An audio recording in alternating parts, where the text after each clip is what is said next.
did not end up recording all of my ranting about various game design choices that people make, because no one needs to hear any of that nonsense. It's So just me being James grumpy. James did not get a chance to go through any of That's the fine. stuff that I sent him, and that's what I told him. Yeah, it's totally Um, fine. I don't think, honestly, that I mean, there's more than enough stuff going on for somebody to find a niche, Oh yeah, so to there's speak. lots of niches available. Yeah, yeah, there really are. And even if it's like, well, you guys already have a muscle, dude, everybody can fight. Um, Oh so yeah, that has been made crystal clear to me. yeah. Um, I have to admit, there's a couple of assumptions that are interesting to me in this game, and some of them are like the game is based off of Scum and Villainy is based all of its inspirational media. All I would say, I shouldn't say all, almost all of its inspirational media, the ships have guns on, and that's not an assumption to think. Which okay, fine. All I would say of the inspirational media, people have someplace to sleep, and that's not necessarily going to happen in most cases. Uh, in many cases, I should say, with these ships.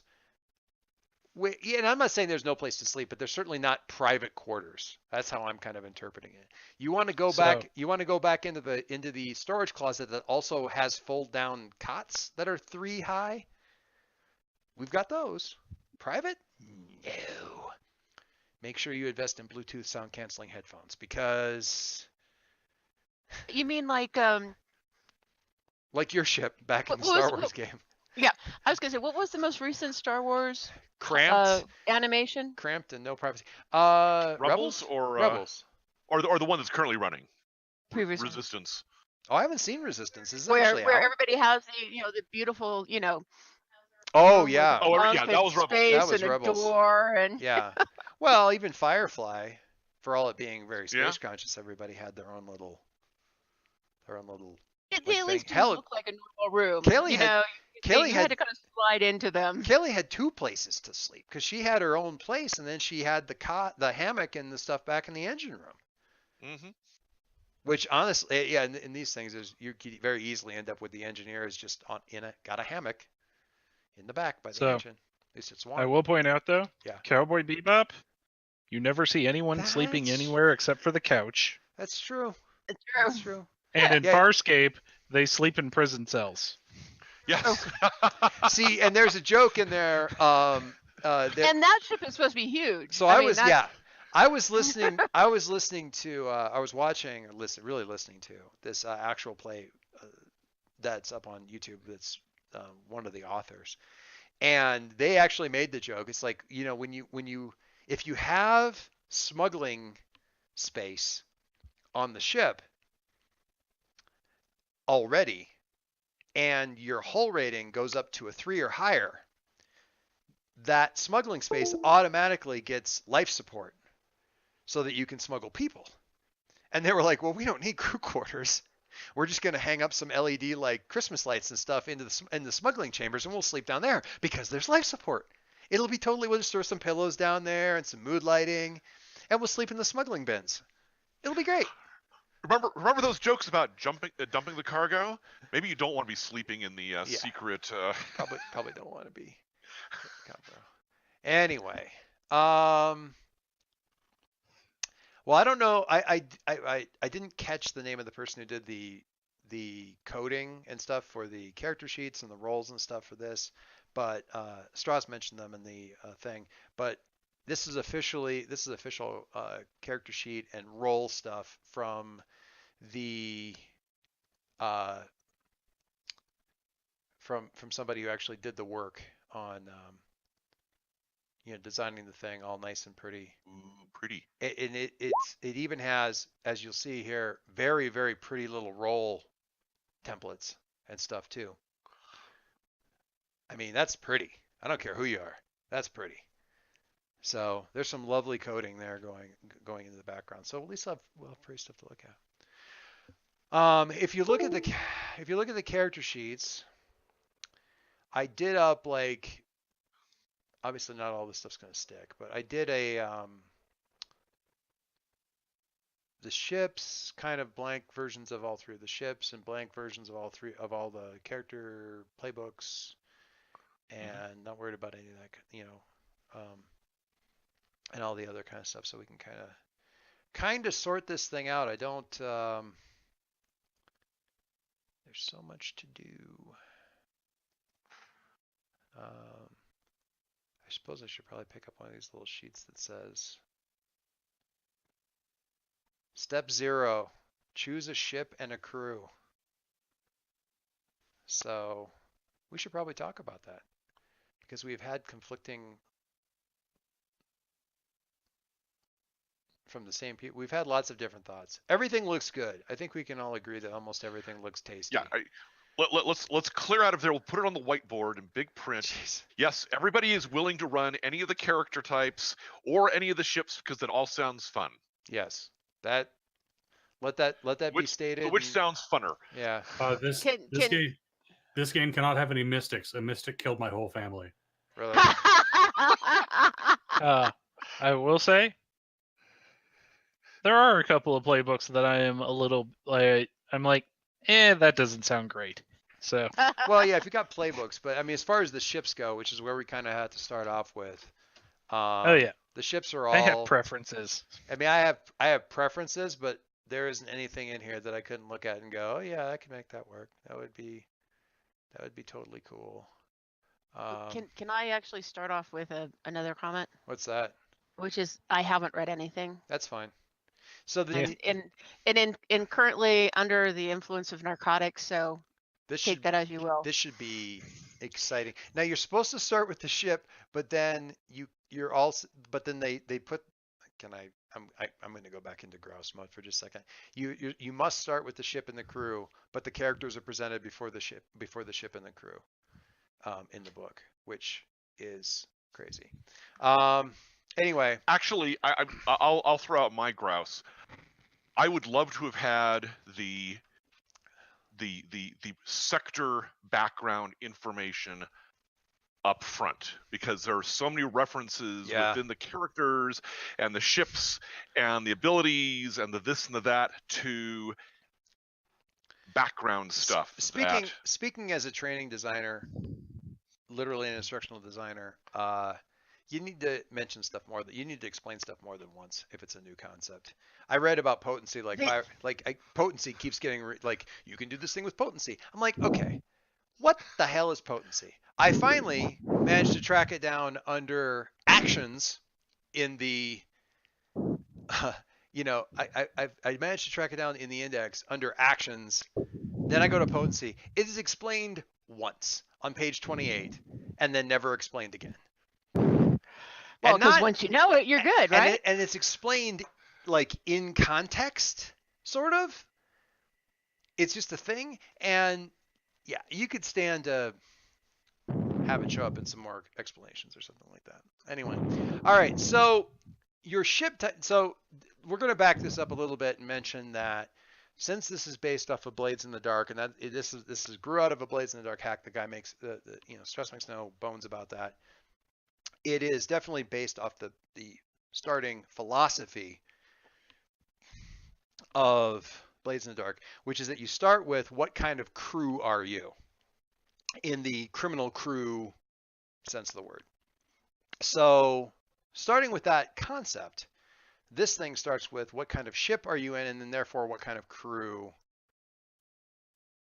What's the main focus of your crew? Okay, so the three types of ship. I'm saying this mostly to explain to Margie, are the Star Dancer, which is your basic smuggler and blockade runner. Sneaky thing, does not by default come armed. You're muted, dear. Are you recording, by the way, so James can listen to this? I am. Okay. And we should timestamp these things. Oh, that's clever. What's that? Actually, that James can listen to this. Yeah, James can just listen to it. So you've got your Star Dancer, which is smugglers, blockade runner. Your Fireflies, your Millennium falcons in some contexts. Frequently how like your Star Wars ship campaigns start. So odd jobs, small thefts, find lost items, ferry things across dangerous borders or barriers, make the Kessel run in 12 to 14 parsecs, that sort of thing. The Cerberus, which is your Killjoys, your Cowboy Bebop, where you are bounty hunter type folks, extraction specialists. You're either trying to find missing people or get in to someone and yank them out, or theoretically escort somebody, claim bounties, that sort of thing. Super Killjoys, Super Cowboy Bebop. I don't know Outlaw Star well enough to know if that's even anything like that. I think that Outlaw Star is a lot more like the Fire Drake. But I don't know. You could argue both ways. Yeah. Well, I think you can do that with a lot of these because a lot of them evolve. Dave's mentioned this. The Killjoy starts out as Cerberus, but it definitely evolves into more of a situation where we're doing a lot more missions like the Fire Drake. The Fire Drake, and both of these are basically freighter-sized ships, or in the case of Cerberus, sort of a half freighter, half heavy fighter type of thing. Dark Matter is definitely in that same. If you watch Dark Matter, which is easier, it's not as good a show, but it's also easier to get to watch. You're a frigate. Yeah, frigates are technically bigger than I mean, by official ship sizes, frigates are bigger than corvettes. Corvettes are the smallest like battleships, and then you've got frigates. So would you say that the Cerberus is the corvette and your Fire Drake would be a frigate? Sure. But the Cerberus is really like your small, like heavy fighter craft. The example I would think of, if you want to stick entirely in Star Wars, is your Star Dancer is your Millennium Falcon. Your Cerberus is your Ghost, because it's a heavy gunship. Functionally, it's not really a cargo ship by any stretch of the imagination, and it even has an armed and fairly potent secondary ship that it can deploy that when mounted onto the ship actually just gives you an extra set of guns. Like it's more heavily armed than the Falcon is, and is meant to be that kind of thing. And then you got your Fire Drake, which is like having the Tantive 4, like Leia's ship, or the Jedi Counselor ship at the beginning of Phantom Menace or something like that. But like your basic bigger corvette that somewhere you could argue that you could run that thing with a crew of 3 or 4 or 5, but really optimally 10 to 20, with a rolling shift of 6 people each, and the command staff structure kind of a deal. But you can get by with a third of that if nobody minds getting roused out of bed at any given time, that kind of thing. So that's the Fire Drake is meant to be criminals by virtue of the fact that you keep breaking the hegemony's laws because you're trying to bring down the hegemony or rebel against them, or all that kind of stuff. All of these ships have different, again, a lot like the character classes, there's no real reason that you couldn't get almost all of the same upgrades on any of the ships. Some of them it's a lot easier to get to. Like you automatically get stuff that other people have to like take the time to get to. So the Star Dancer automatically has a cargo bay, automatically has smugglers' bays, automatically has a galley. That's a nice place to hang out as opposed to coffee bulbs and MREs in a closet, which is what the Fire Drake has, and no place to really eat them except in your bunk. Fire Drake has a lot better guns, a lot better shields than the Star Dancer, which is to say it has some and the Star Dancer doesn't. So they all kind of, but there's a lot of customization there.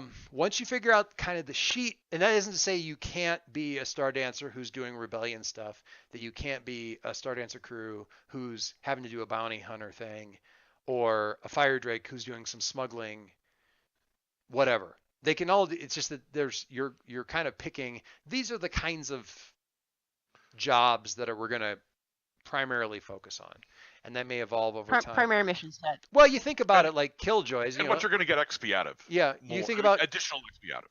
And it's just like with Killjoys for the first, season and a half of Killjoys, it's mostly bounty hunter stuff, and kind of you start to get a sense of the arc, and by the end of the third season, it's like, well, it's clearly rebellion against. Well, what is it rebellion against? And now it's everybody. And by the end of the fourth season, it's basically, we're fighting the girl from the ring. Anyway, in addition to that, you once you pick out the ship, we start doing some stuff with there, and you start working through your little checklist of stuff that you have to do with the ship. Like you figure out what kind of reputation your crew has, you customize the ship in various ways, and as you're customizing the ship, you're also making decisions about how those customizations came to pass, because they don't happen in a vacuum.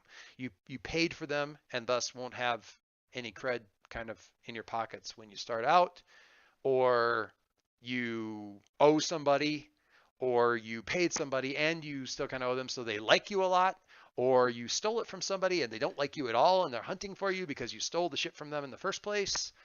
Or you stepped them for the upgrades. Yeah, all of these things are choices as you go. You stepped them for the upgrades. You stepped whatever. Who are your, the ship and the crew has, Mike pointed out, it's like one of the cool things about this is the ship is a character, but in a very real way. Not only is the ship a character, but your crew is a character. Your crew levels.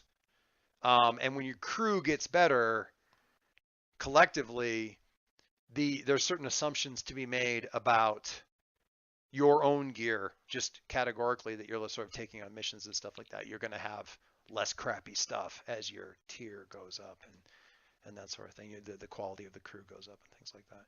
And it also means that you can take on sort of be at less of a disadvantage against the big movers and shakers in the sector and things like that.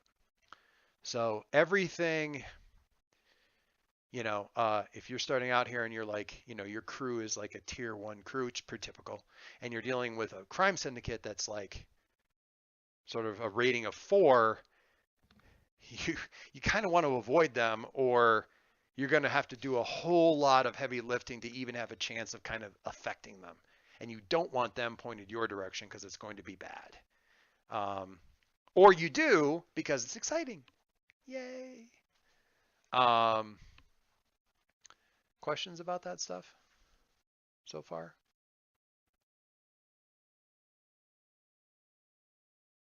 Great silence. Either Margie has no questions or she's muted. Good. So before we really get into like what characters you're looking at playing or anything like that, kind of need to think about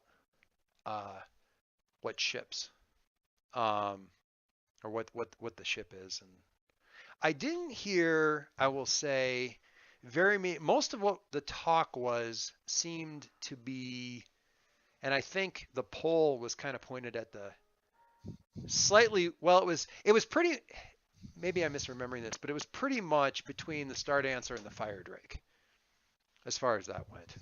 I don't think the Cerberus came up very much. Am I misremembering that? And certainly in the conversations, it doesn't seem like that one came up as often. So I don't know. I haven't read anything, but personally, I lean a little bit more towards the Star Dancer as a little bit more of a flexible option. Yeah. I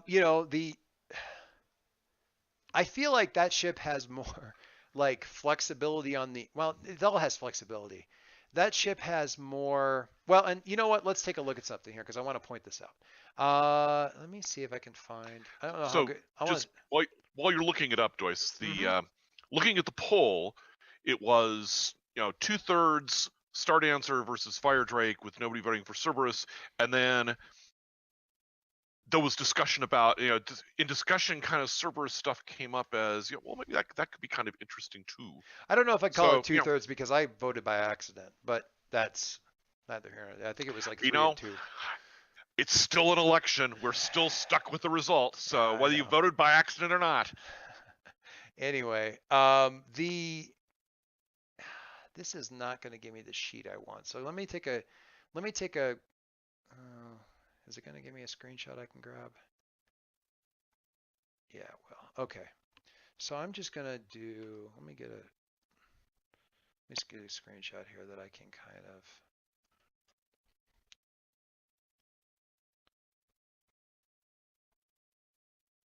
Capture that one. Because there's something in here that I think is worth noting, so I'm just going to kind of, I want to get this saved somewhere so you guys can see it. And there's the fire drake. All the ships can be customized, but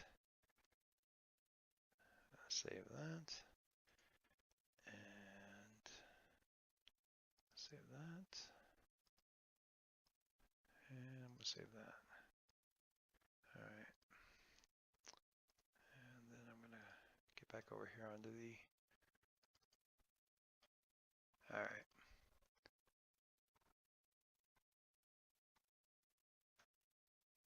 All right.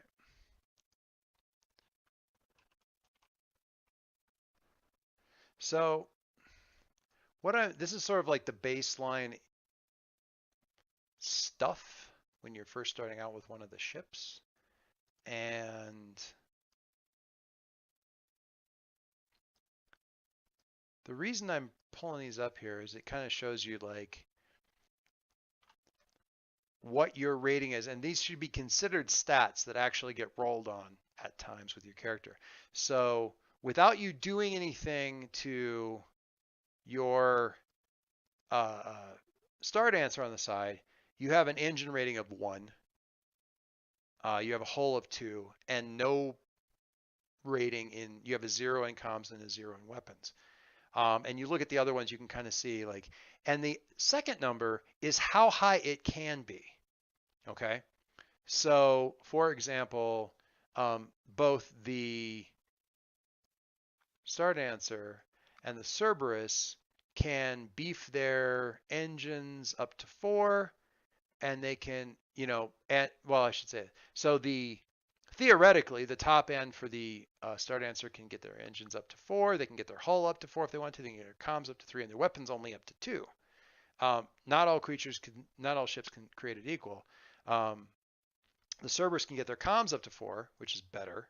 The engines can get up to 4, which is the same. Its hull can only get up to 2, so it's a more fragile ship, but it has more weapon capability, and it starts off with something. Conversely, you've got your Fire Drake over here. Comms are good. The engines, it's not going to be as fast. The hull, interestingly, not as tough. And really what that means is it's not as versatile in terms of the interior features that you can put on the thing.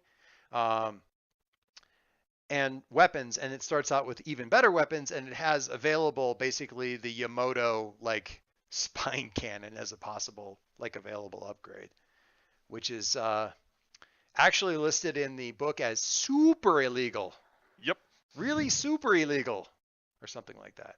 And it gets shields and stuff. So they're not all the same. You can get a lot. I would say it's actually true that the Star Dancer is probably, there's a lot of versatility there. It's never going to be the big guns, but it's very tough. It can be very fast. And it's got, with the hull having its rating the way it is nice, because that means there's a lot of like sort of interior upgrades that you can do with the thing, with crew quarters and yeah, there's just a lot of neat hull stuff you can do with it. And honestly, the engines, you can do some cool stuff too. There's some things on here I don't yet completely understand. Like it says installed as jump drive, available as afterburners, but I don't see anything that indicates that the other stuff isn't available too. So I'm not 100% sure what available means versus just like the list of available stuff is purchasable during character creation.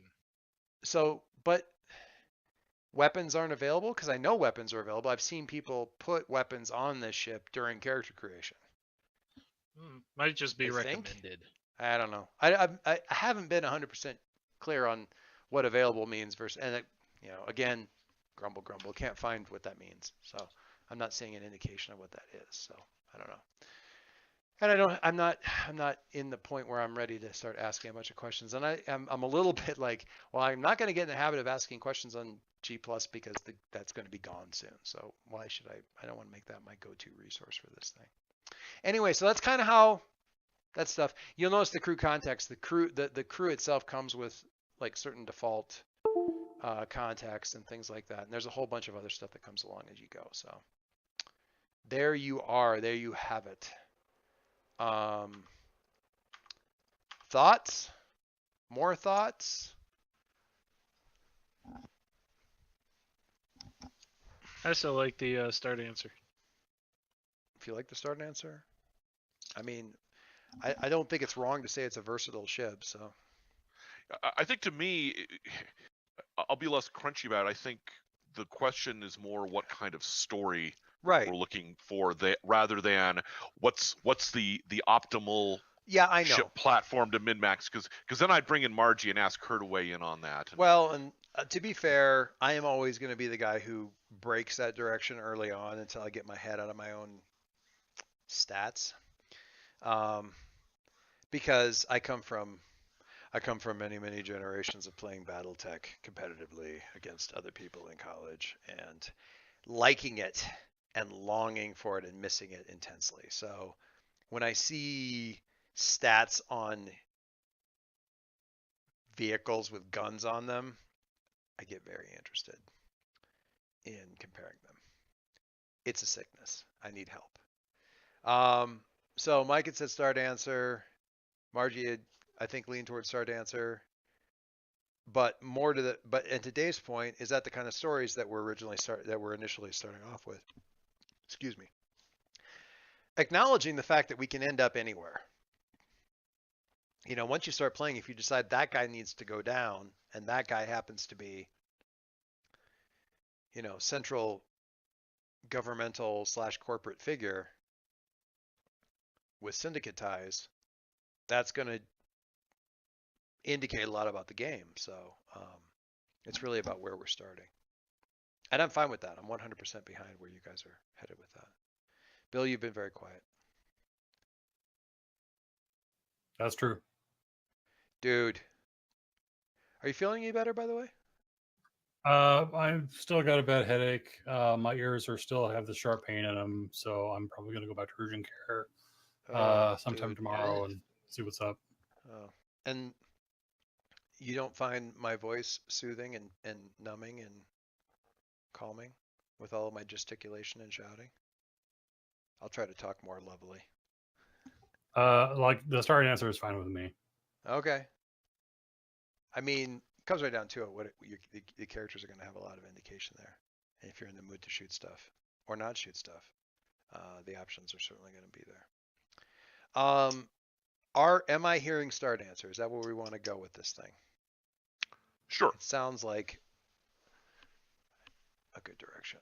We will just pretend that this is our ship for right now, just for the sake of having a thing. So for right now, I'm going to kind of, for the sake of,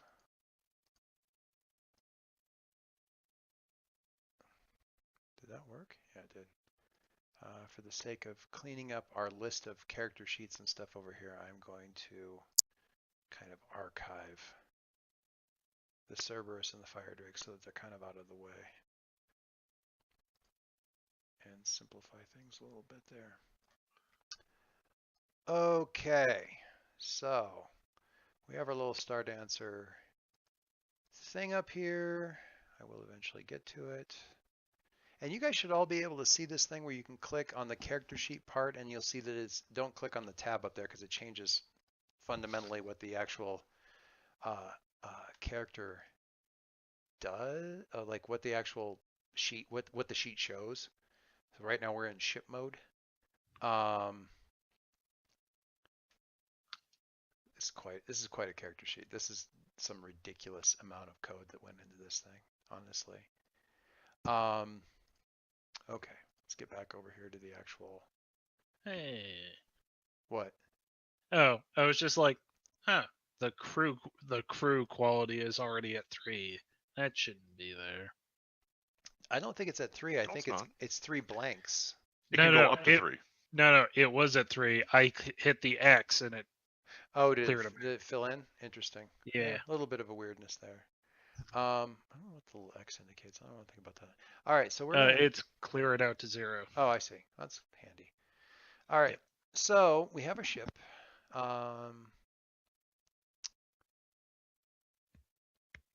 Your ship begins with 2 cred in its hold. These represent the remains of the crew's savings from adventures and the acquisition of the ship beforehand. Mike, knowing that you've messed with this in the past, I'm gonna like kind of put you nominally in charge of like fiddling with the character sheet while we're talking about this. I am already fiddling. Thank you. I appreciate that.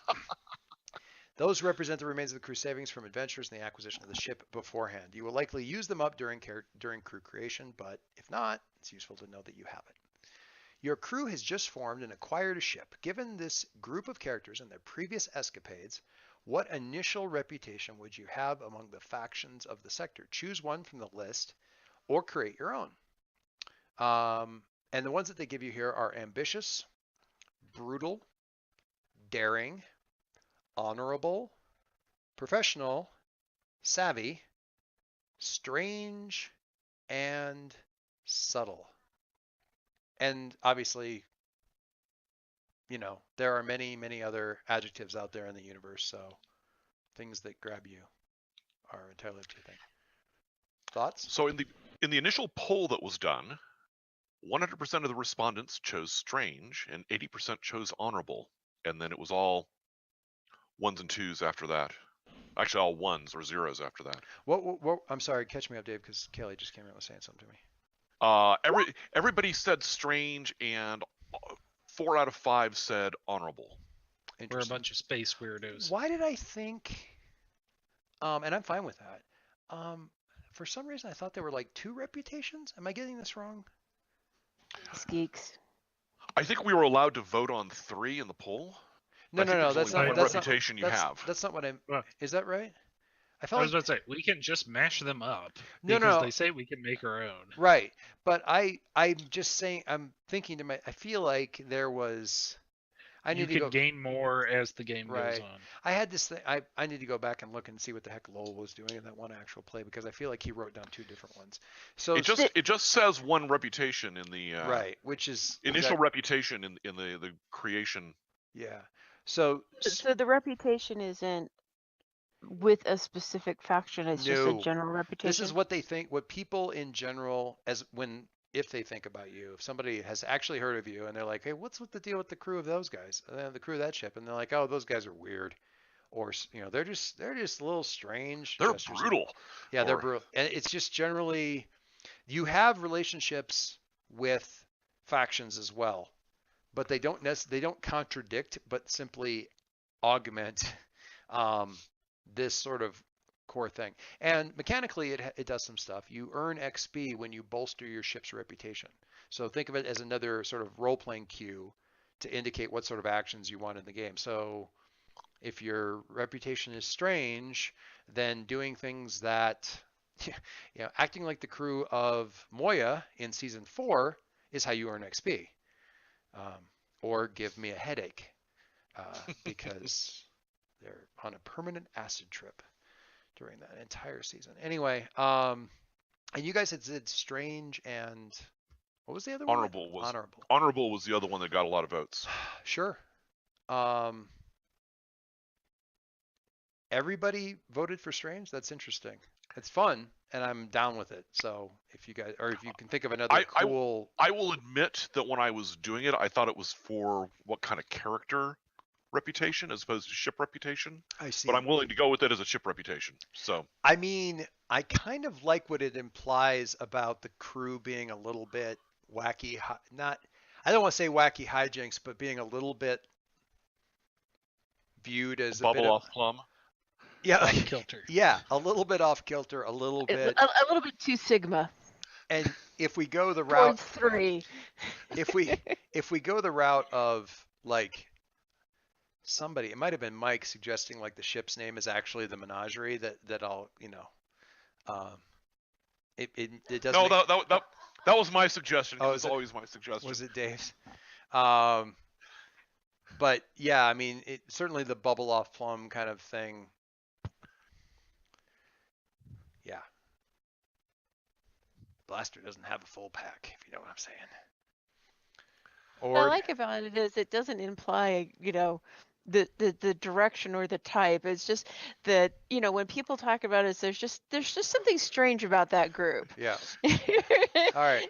Could be some kind of, hidden cult. It could be, just a bunch of weirdos who escaped the asylum. Yeah. Oh wait, prison ship. I mean, could certainly be it.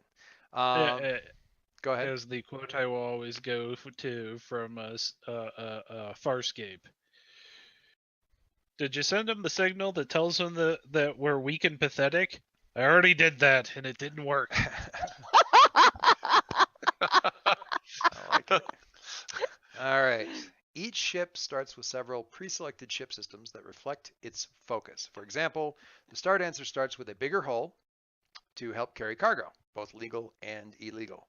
You choose now. So what the Star Dancer starts off right at the beginning is smuggling compartments and a cargo hold, which is not assumed in any of these ships. And it has a jump drive, which is again a little bit like Stamina in City of Heroes, in that every ship in here has a jump drive, and I guess whatever.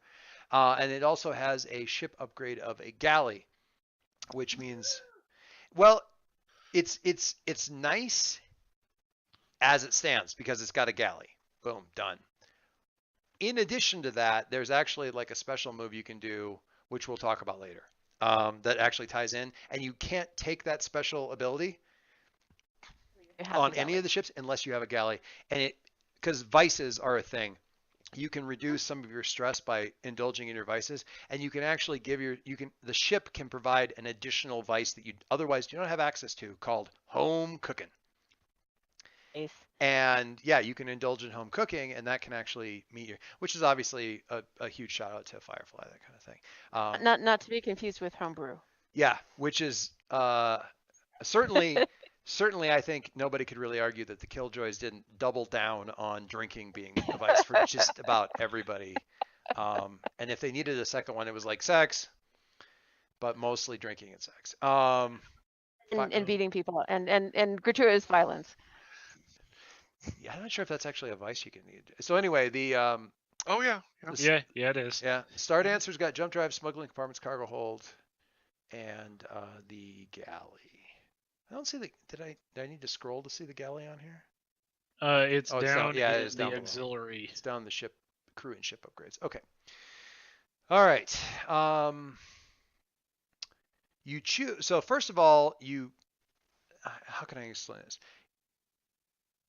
You choose 2 additional ship systems to improve. Now, these are the actual numerical ratings. So your hull rating is a 2, for example. Your engines are a 2, are a 1 rather. Your comms are nothing, and your weapons are 0 also.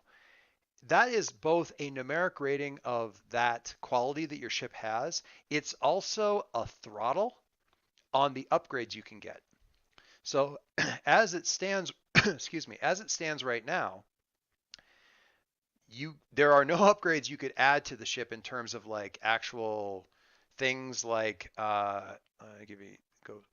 scroll here and look at one of the they don't have it on here. Like you couldn't get like afterburners is listed on there under engines, but I couldn't just check afterburners and say I want it, because to do that I've got to first raise my engines.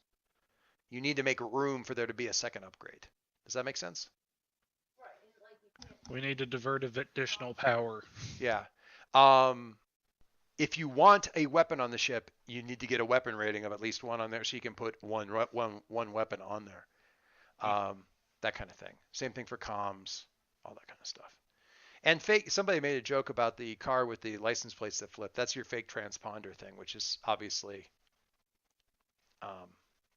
has got its benefits and stuff like that. But before we talk about individual like things with names on them, you have to figure out where you want the points to go.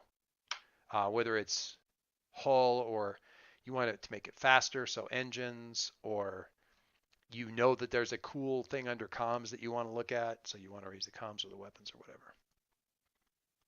And I would say, I guess with the weapons, since there's none there listed as sort of available, we'd have to stick with the ones that are legal. So like modified mining laser, or stuff like that, if you were inclined to do weapons. So I'm reading. So we get. You get 2 points to allocate in the numeric rating between Okay. hull, engines, weapons, and comms. Okay. Two I'm looking at a thing up pips. for the cost and cred of modules as opposed to upping the ratings, if that makes sense, or upping the quality of the system. We're talking first about the quality of the system, right. which is to say the numeric rating. And Okay. after you decide what you want to improve, and it says in here the GM will tell you about a faction that helped you get these improvements. But I think it's just as important for you guys to kind of like know about these factions and talk about them and stuff like that. So to figure out kind of who did you a favor and how you responded and that kind of thing. So once we figure out what was done to the ship, we can go back. We'll loop around and figure out, unless we want to look at the factions first and maybe let that indicate what was done, what kind of mods there are on the ship. Or like maybe it wasn't, we got this ship and then some faction helped us modify it. It was this faction had this ship and these modifications were on it and we took it from them or bought it from them or they gave it to us or whatever. So it came this way. Whatever. Either way. I have a factions thing here that you can. I think I did.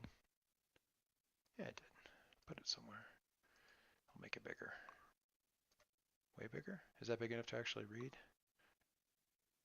for everybody? Mm-hmm.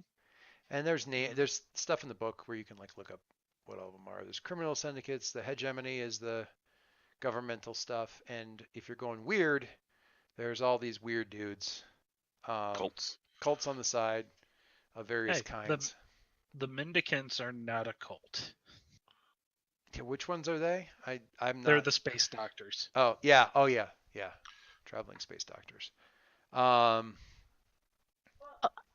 would say one of my character concepts would be interested in sort of the technology and sort of just the in general. So you want to lean towards so I feel putting like in place something from that would be cool for me, but not a requirement. I feel like the ghosts might be part of that, and there's oh god, what's that one group that's just robot? It's just the Urbots. Oh yeah, them. Probably Conclave. Conclave 01, yeah. Yeah. There's also the Engineers Guild and the Starsmiths Guild who would deal in that sort of stuff. Yeah. True. Yeah. Well, it depends on how. If you go in with the Starships Guild, the Guild of Engineers, you're in the hegemony, and it's pretty, which actually, if you steal from them, that's fine. If you want to like be on the, it depends on what you want your relationship with the source faction to be. If it's like they don't like us because we stole their ship, I say go hegemony or criminal syndicate or something like that. Since you are strange, if you pick like one of the weird groups, it would make more sense for it to be a more friendly relationship because then you can double down on your weirdness. Oh, those guys, yeah, they're all people, but get this, they like keep working with Conclave 01, man. Like they're a bunch of bot lovers over there or whatever, So luckily there's multiple layers of weird that you can reach out for. It doesn't all have to be the way. It can also be robot stuff. I can't remember what page the faction stuff starts on. Anybody want to point me in the right direction? It's towards the back. Yeah, that I knew. I just wasn't sure. Let's see. It looked like around 312. 317 is where the factions start getting listed. 316, 317. Sure. And then they go into detail on each one. Oh yeah, and they got all the plants and everything like that too. So I'm thinking about with Mark, because since Margie sort of threw out a. Well, it depends on whether Margie wants to be close to some of these factions or have provoked them so as to make things more jolly. You've got the Ashtari cult, precursor worshippers that claim descent. Notable assets: a bevy of artifacts. Yeah. Conclave 01, the independent sentient Urbots led by an ancient Urbot known as the Prime, working to control the mining sites and gain control over precursor AI modules required to generate true sentient machines. Those guys would be a ton of fun. Let me see. Let me look at these other guys here. Ghosts, scientists who due to a mishap live exosuited in a half-phased state. Oh my god. That's a heck of a yikes. It's literally a ghost ship. Guild of Engineers, hegemonic high guilds responsible for resource acquisition, cybernetics, AI, tech advancement, research, often have the best toys. House Malclave. The governor collects precursor stuff. That might be an interesting contact or client. I think he owns one of the systems too, or one of the planets for sure. He's ostensibly owns the whole sector, but like is on notable assets. Procyon sector taxes, generating vast coffers and a growing collection of precursor artifacts. What do we got here? No, not night speakers. Starsmith Guild maintained the jump gates and the hyperspace lanes and built ships. The Sun Eaters are archaeologists and scientists obsessed with recreating jump gate technology, looking to extinguish a star in pursuit of their goals.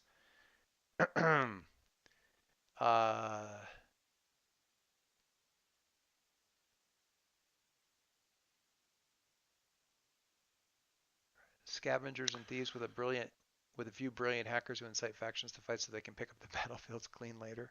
I kind of like that.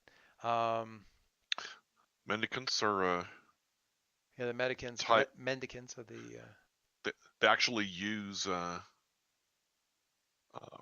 you're seeing a lot more. You're looking at the full length. Like, well, I'm just kind of looking at them in general, but they like actually use artifacts to heal with. And are busy searching for more since they took gas in the last Ascension War. Yeah. So there's quite a few options there. So yeah, I mean, to your point, Margie, are we saying like this is a positive relationship with the faction that we got the ship from, or do you want to kind of keep it with one of your own? There's other places where factions come up, not just where the ship sort of came from. I'm just saying that if we were talking about, how things get modded out, okay. What I was saying is that some mods could be some could be something else, some could be something else. I'm like, get some weird stuff going. All right. Strength. So let's talk about the kind of let's talk about the kind of play that we want. Do we want to be in a situation where the ships are shooting at each other and we're shooting back? Is that interesting where people are like, I want to be a ship gunner? Because if so, we should get guns on the ship. I was thinking that I was thinking of more land-based activities. Yeah. And that's fine. And that's totally fine. It just that makes things easier because then you know that there's a thing you don't need to worry about. So my character would be more than happy to sit there and shoot at other spaceships, but it's not obligatory towards his raison d'etre. Right. So let's take this to another thing. Is it more interesting or exciting to have acquired the ship through some sort of arrangement with a interesting group, or to be trying to stay out of sight from a group? Because I would think it'd be more interesting to have some group that we are nominally working for at least somewhat, like, or at least working with. Yeah, working with or having some kind of so Mike's got a vote here towards like having some kind of funky group to be working with. And that would fit with my character. Yeah, and certainly if we have our reputation being strange, it should be one that is a little bit strange. And we can don't think that there won't be factions that aren't trying to kill you. There will be, but not from this particular source. Okay. So we're not that interested in putting points into weapons, and we want a weird faction. Anybody see? Now I've got that sheet up there on the screen. Anybody see? We talked about a couple of them. What seems like a fun one to be on good terms with? Assuming we want to be on good terms with them.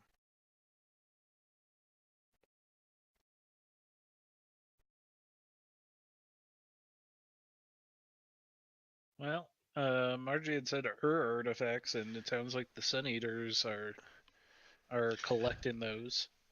Archaeologists obsessed with recreating jump gate technology, currently looking to extinguish a star in pursuit of their larger goals. Well, it's just a star. We've got lots of, just like trillions of them out there. Like that I said, happens all the time. I hadn't read any of this, and I had a sort of Indiana Jones-like character in mind, so I find it amusing that there's a crazy archaeologist group in there too. Well, yeah, and there's a couple. I mean, the Sun Eaters are in there, but you could just easily be, having once been with the Sun Eaters and, parted ways with them because, the extinguishing a star thing could be a bit of a balking point. I have all my stuff there. I don't want you to extinguish the sun. But there's quite a few. Honestly, it's hard to find a faction in here that isn't at some level interested in artifacts. It's a question of like who makes it their big deal. I mean, the Mendicants do some of that. The Starsmiths Guild. The Starsmiths Guild does some of that. If you're, I have an odd one to put out there. Mm-hmm. The Bornico Syndicate. Bornico Syndicate. A tightly knit group of thieves who steal high-end technological supplies. Man, the guild hates these guys. And they have an entire vault of guild technology. That's fun. Former counters, guild shadow repository syndicate managed to erase from the guild ledgers. God, they're just living. They're basically like pulling a blue jay right in like guild locations and stuff like that. That's kind of fun. That's why I liked them. They're NPCs, the wizard class hacker and herboticist gearhead, mystic, Xeno, small and unsettling. I like that. Entire vault of guild technology. Joining the syndicate involves pulling off a heist that impresses the leadership. Allies with Conclave 01. The Echo Wave Riders and the Wreckers. And the Wreckers, I think, are also like sort of scavenger type, like sort of scavenger type folks. Scavengers and thieves with a... Yeah. And Echo Wave Riders, I feel what are those guys up to? So we potentially could be, kind of Bornico Syndicate adjacent in terms of we're more respectable than they are, or can travel more openly for certain things that they want to get done. Yeah, don't. I like their little goal thing. Steal Governor Malkate's rings. Just cause. But they're working with the droids. Sorry, I can't call them droids. Urbots. The Echo Wave Riders are basically pilots who organize like. Oh, actually, that kind of ties in a little bit with something that Bill linked with like the Fast and Furious thing, because the Echo Wave Riders are like racers. They do like the illegal races and stuff. There's a little bit of that in there, and the Wreckers are kind of scavengers and stuff like that. So that's they're certainly fringe. They're maybe not the weirdest thing going on, but they certainly give you ins to a lot of the weird stuff. They settle all their scores with races. Oh, is that the Echo Wave Riders? Very nice, very nice. Okay, so let's loop back to what we were originally talking about, which was like, what the heck are we going to actually do with the ship? So So much scrolling. My recommendation Yes. would be upgrade the comms and then pick up a fake transponder. That certainly seems... If we're going to do some smuggling. It's hard to argue with that logic. I mean, some of it might be looking at like the cool things that you can do to the ship and figure out like, well, if we want that, then we sort of need to have this other thing. We need to raise this rating or whatever. That's certainly... Yeah. So there's a ship upgrades. Those are all just ship upgrades. They don't have to be... Yep. Wait. Yep. Those are just ship upgrades. So Yep. hull modules include things like we already have cargo hold. We already have smuggling parts. We don't have crew quarters. We don't have a landing bay. So if you're really gung-ho about actually having a private room to sleep in, that's hull modules. The engine modules that they have in here are afterburners, cloaking device, super illegal, gravitic field generator, also not legal. Comms modules, Mike's fake transponder, broadcasts different ship signals and plays a powerful recording of a sensor echoes. Incidentally, can also be usable remotely. If you remember, I want to say it's Cry Baby Cry. Cry Baby Cry. Yeah, it's definitely they drop so many shout outs to different shows in here. It's almost It's almost like they reference them all on page 4. Oh, do they? They do. Well, yeah, I know, but there's just it's repetitive. It's shows up a lot. Long range scanner, Nexus link, which is a connection to the hegemonic system network or the internet, basically allows for news updates, real-time intra-system messages, and tapping into system-wide sensor grids.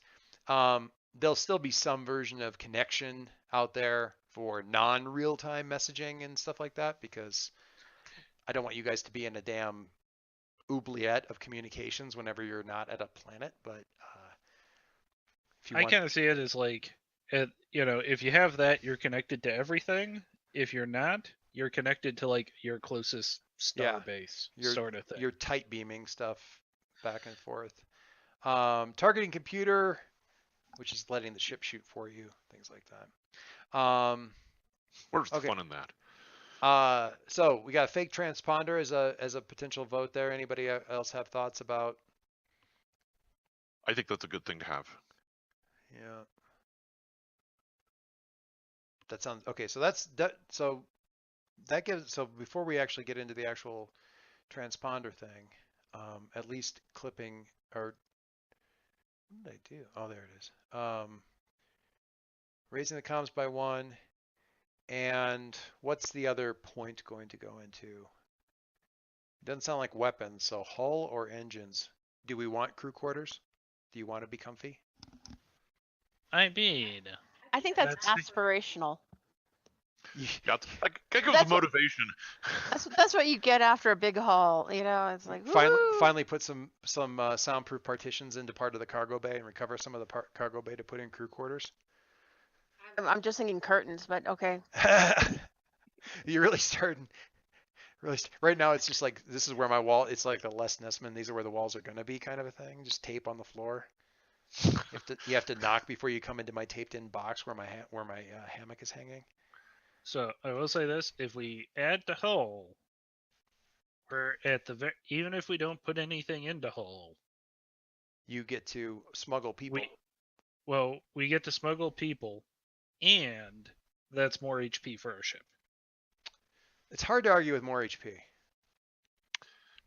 I was going to mention shields as a possibility, but that's not. That's a different thing. That's a different part. That is a different thing. Yep. Okay. Yeah, you can get shields, but that's a different category of upgrade. This is just the points. There's a point where all you're doing is putting 2 pips into these 4 stars. I understand. Yeah, and that's where we are right now. So the question is shield dependent on engine or on? Nope. It's hull? Something entirely different. It's separate. Okay. It's its own thing. Like having an AI running the ship. It's just it's on page 118 as an auxiliary module. It's just a thing you decide that you have.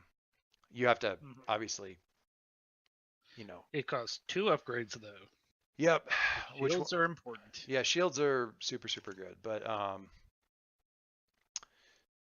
So are we good with upgrading the hull just to give ourselves more hit points, basically? More toughness? Or do we want it to be faster? Because I can see arguments for either one of those things. It would be nice to be able to outrun some guys. Armor is fleeting, but speed is life. I mean, knowing what a 2 rating means in this game, having a 2 in hull and a 2 in engines is not shabby at all. So, thoughts? I had not thought about the engines part of it, so. I would sound good either way. Dave? Split the difference and go for engines? Or no, we didn't put anything into hull though. Yeah, we didn't put anything. We put a point in the comp. Hull's already a 2, so. I think well-rounded, so I would vote for engine. Very good. Yeah, I mean, you might occasionally go, oh man, if we only had 3 hull, but we're never going to be like, oh man, I really am sad that we have 2 engine. Okay, so, okay, let me back up a little bit. Customization. You may put the crew quality after you decide what you want to improve.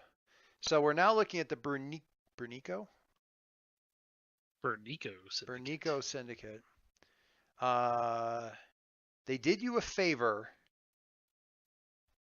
either getting you the ship or financing the ship or helping you with the upgrades to the ship or whatever. How did your crew respond? This is on page 113.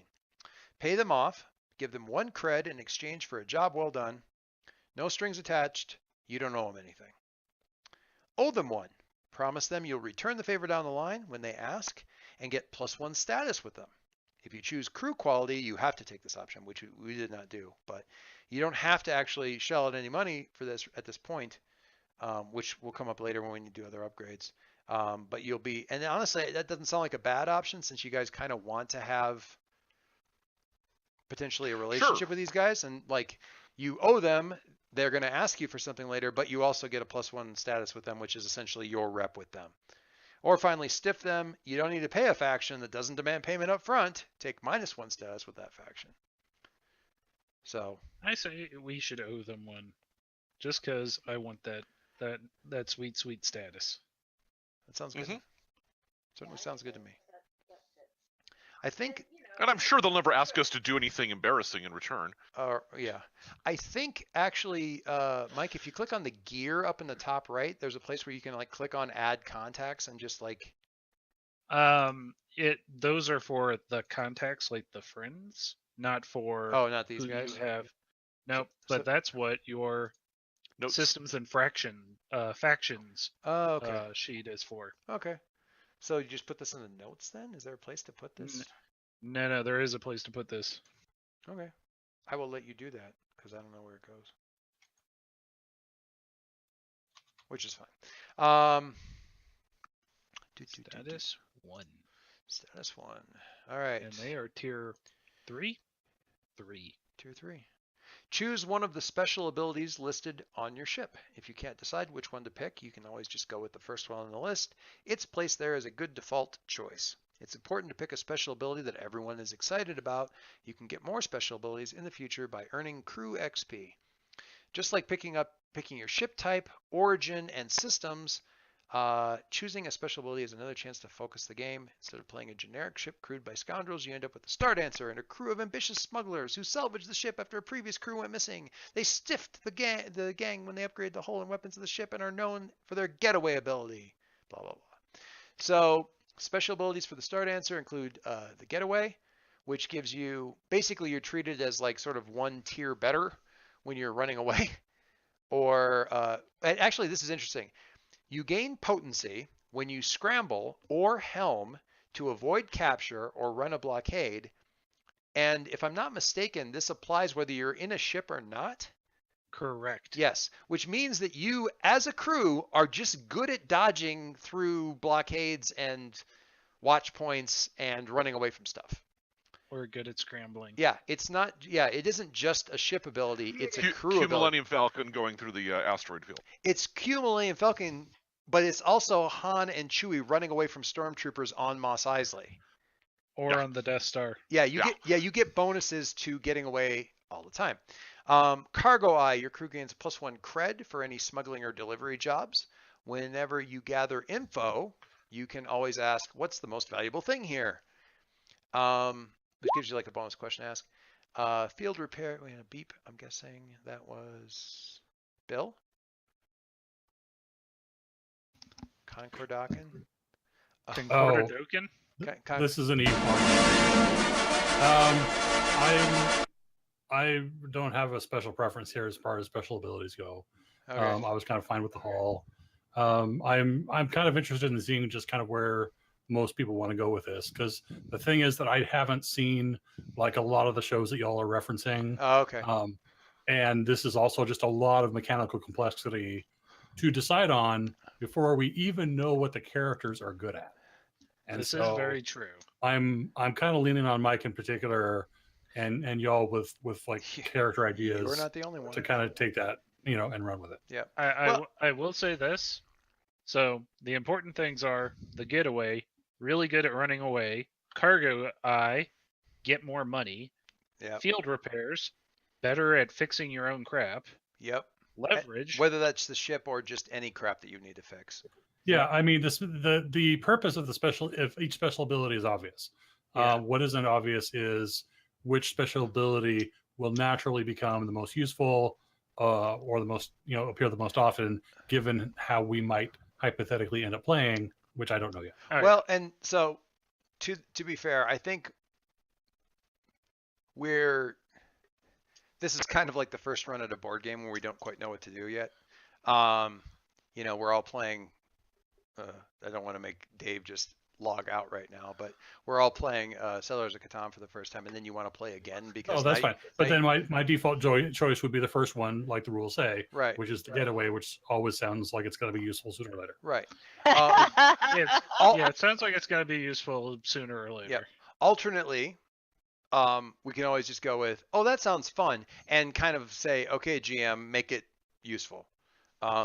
So put us in situation. To a certain extent, if you guys are,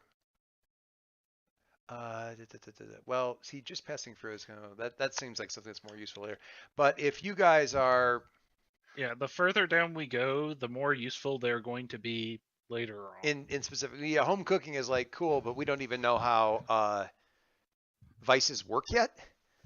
And kind of pulling somebody who has a bad vice back from the brink and saying, dude, don't go out tonight. Just stay here. We're cooking. We made cake, kind of, I like that a little bit. I like the idea that it can actually end in a brawl. Yeah. And add stress to the crew. I can think of examples in Firefly where that's actually happened. So yeah, I have three preferences. Just to say, the getaway is always going to be good. Mm-hmm. Cargo Eye is just more money, and that's always good. And Problem Solvers is better stats, and that's always good. It's better stats. It's true. It's better stats because you get to pick a stat that you're better at. But at the same time, if failing is fun, then eventually you get those stats anyway. It's kind of 6 of one, half dozen the other. I'm fine with the getaway. I mean, we did say the engines thing, so faster is good. Yep. When doing a delivery job, take an extra dice to the engagement. You're on mute, dear. I'll wait for Margie to go, and then we'll see what we think here. No, I was going to say, I'm kind of picturing the what does the basic smuggler kit look like? So, running. It's sort of, I laugh at, it's like, what is the most important stat for the level 1 D&D character? Yeah. If they don't have hit points, it's running away. Yeah. Yep. Armor class or something like that. Well, let's just go with the getaway then. I think there's no reason not to do. I mean, that seems safe. Yes, indeed. Upgrades. So in addition to the upgrades each ship comes with, you get to assign 2 additional upgrades. For example, you could do, and you've got ones. If you scroll down a little bit on the character sheet, there's some crew ship upgrades that are specific to your ship. So false ship papers, you have a map to dark hyperspace lanes. So kind of like routes that nobody else knows. The Kessel Run. Smuggler's rigging, which basically gives everybody in the crew the ability to carry around an item undetected. Which is always on nice. on your person. Lucky Charm is awesome, but you'll see it's 2 boxes there and they're linked together. It takes all of your upgrades to do the Lucky Charm thing, and you can't actually do Thrill Seekers right out of the box, which gives you everybody an extra thing. So there's these you can pick from the upgrades. You can also pick any of the crew gear. The shields again is 2 upgrades worth of upgrade. The crew gear is things. Well, it kind of lists out what the various stuff is for or does. And in addition to that, there's also the things like the fake transponder is one. So if we want to do the fake transponder, that's one of the 2 upgrades. But you can also pick any one of those kind of things down there along the bottom. Fake all that transponder's kind of good. Fake false ship papers looks good. And kind of could almost be. I think it's fair to say that those are a little redundant if they're both taken. Maybe. I feel like they're better. They're good at different things. Yeah. Yeah. One of them is good at, hey, we're somebody entirely different. The other, or it's like we look like somebody different. The other one is we can say we're somebody different. Yeah.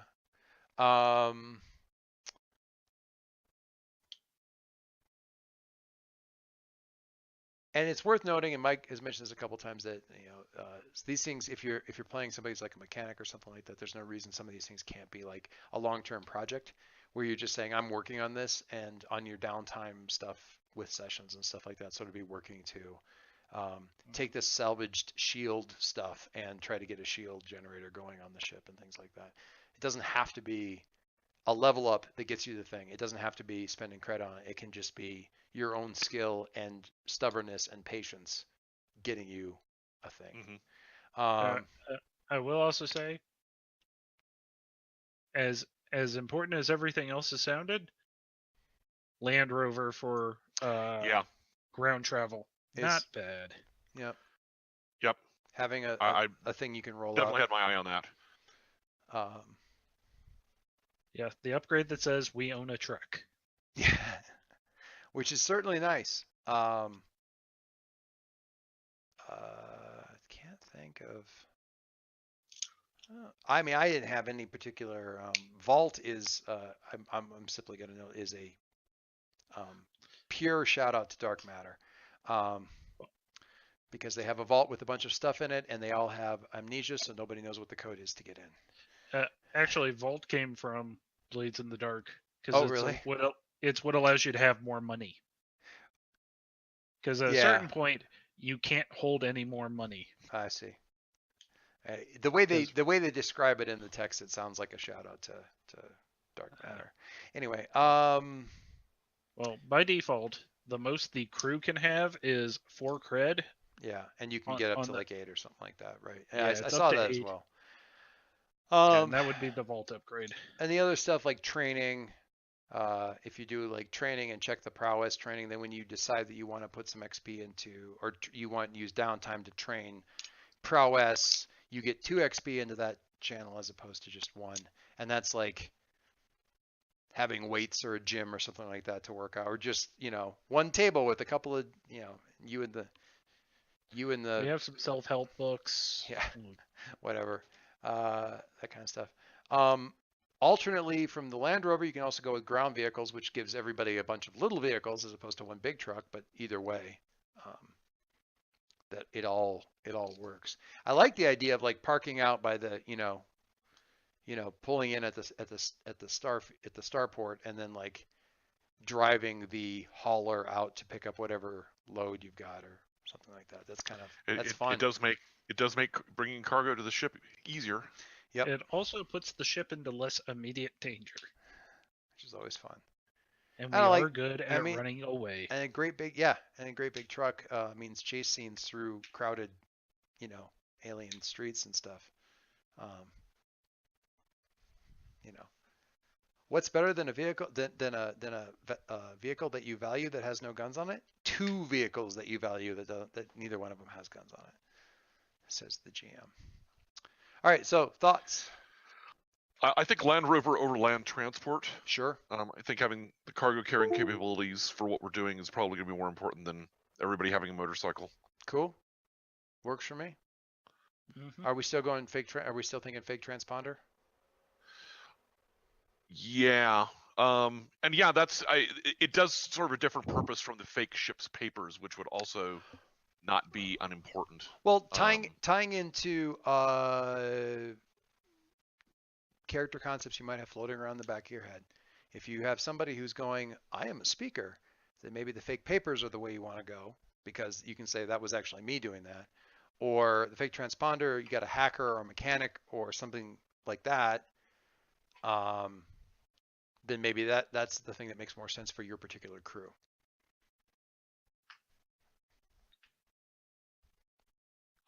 I don't know what concepts you guys are necessarily got, lurking in the back of your mind. So what do you think?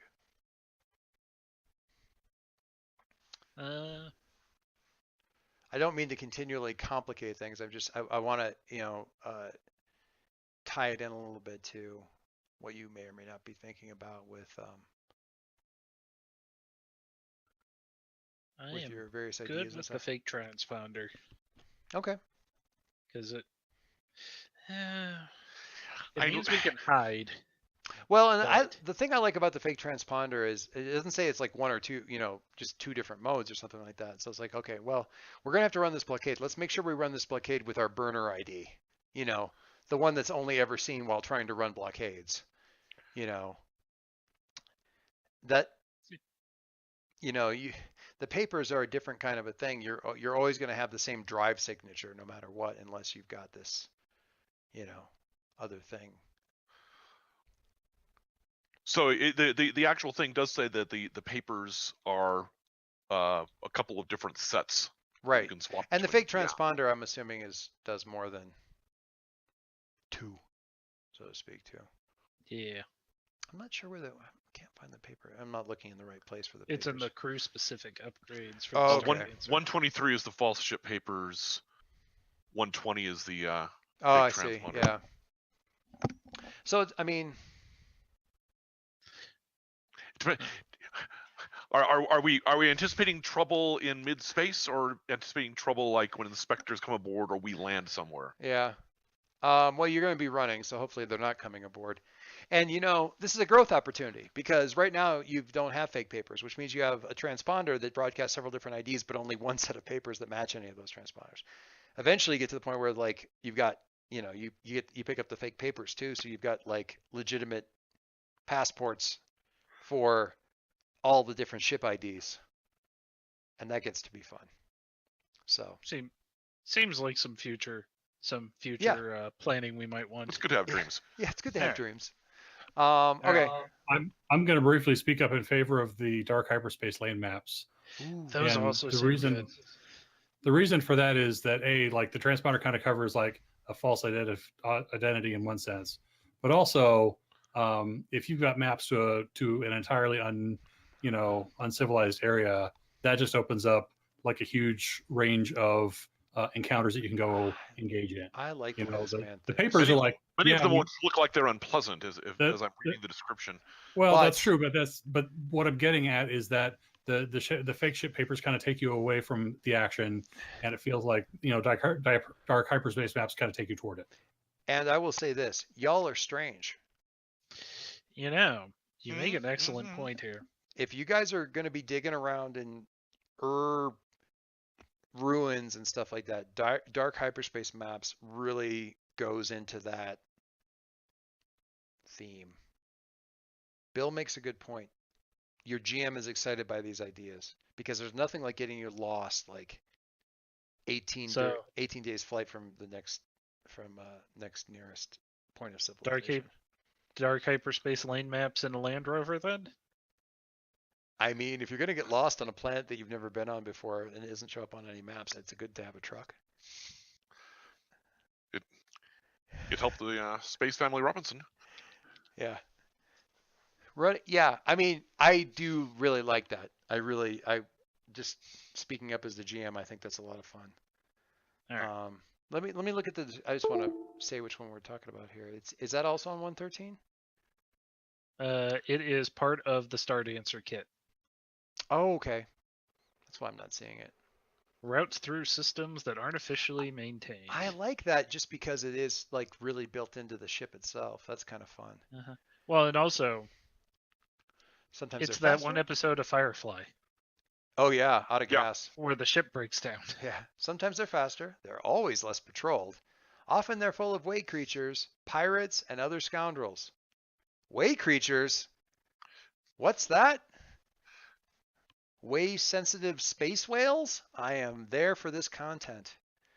This ride is never as smooth as it is along the Star Smith maintained routes. You don't want to think too hard about the poor fools that died or got lost forever mapping these routes. So let's follow them. Yes. You know, we can't be safe. That's not. The only place for their ship to be safe is in harbor, but that's not what ships are for. So now you get to tell us one faction that we were helped by and one that we screwed over. Right. And I have a recommendation for the screwed over. Okay.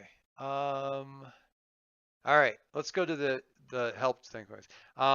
After you sign your 2 upgrades, the GM will tell you about 2 factions impacted by your choices. One faction helped you get an upgrade. You're on good terms. Did they broker a deal? Did you run a job for them? Did you bail them out of trouble? They like you, and you get +1 status with them. At your option, spend a cred to repay their kindness and take +2 status with them instead. Isn't that what we were just talking about doing with the upgrade? That was a different option. Yeah, okay. This is a different thing. There's, like I said, this similar is mechanic, but the same. Yeah. Similar mechanic, and dumping money. See, dumping money into it mean it's interesting because in the other one, not paying them off is what raises your status. In this case, paying them off, you start off with a +1, and you can pay money to make them like you even more. Got it. So it's a little bit of a flip around. And these guys will actually be your bestest friends. Bestest friends. Let me look back at the faction list again a little bit here. How about the wreckers? If we got our maps from the wreckers, that would be that makes sense. Makes a lot of sense. I like it a lot. And they're allied with our other good friends. I like the idea. Well, let me think about this. So our 2 upgrades were the Land Rover and the Dark. So we have a cobbled together truck. It may have come with the ship.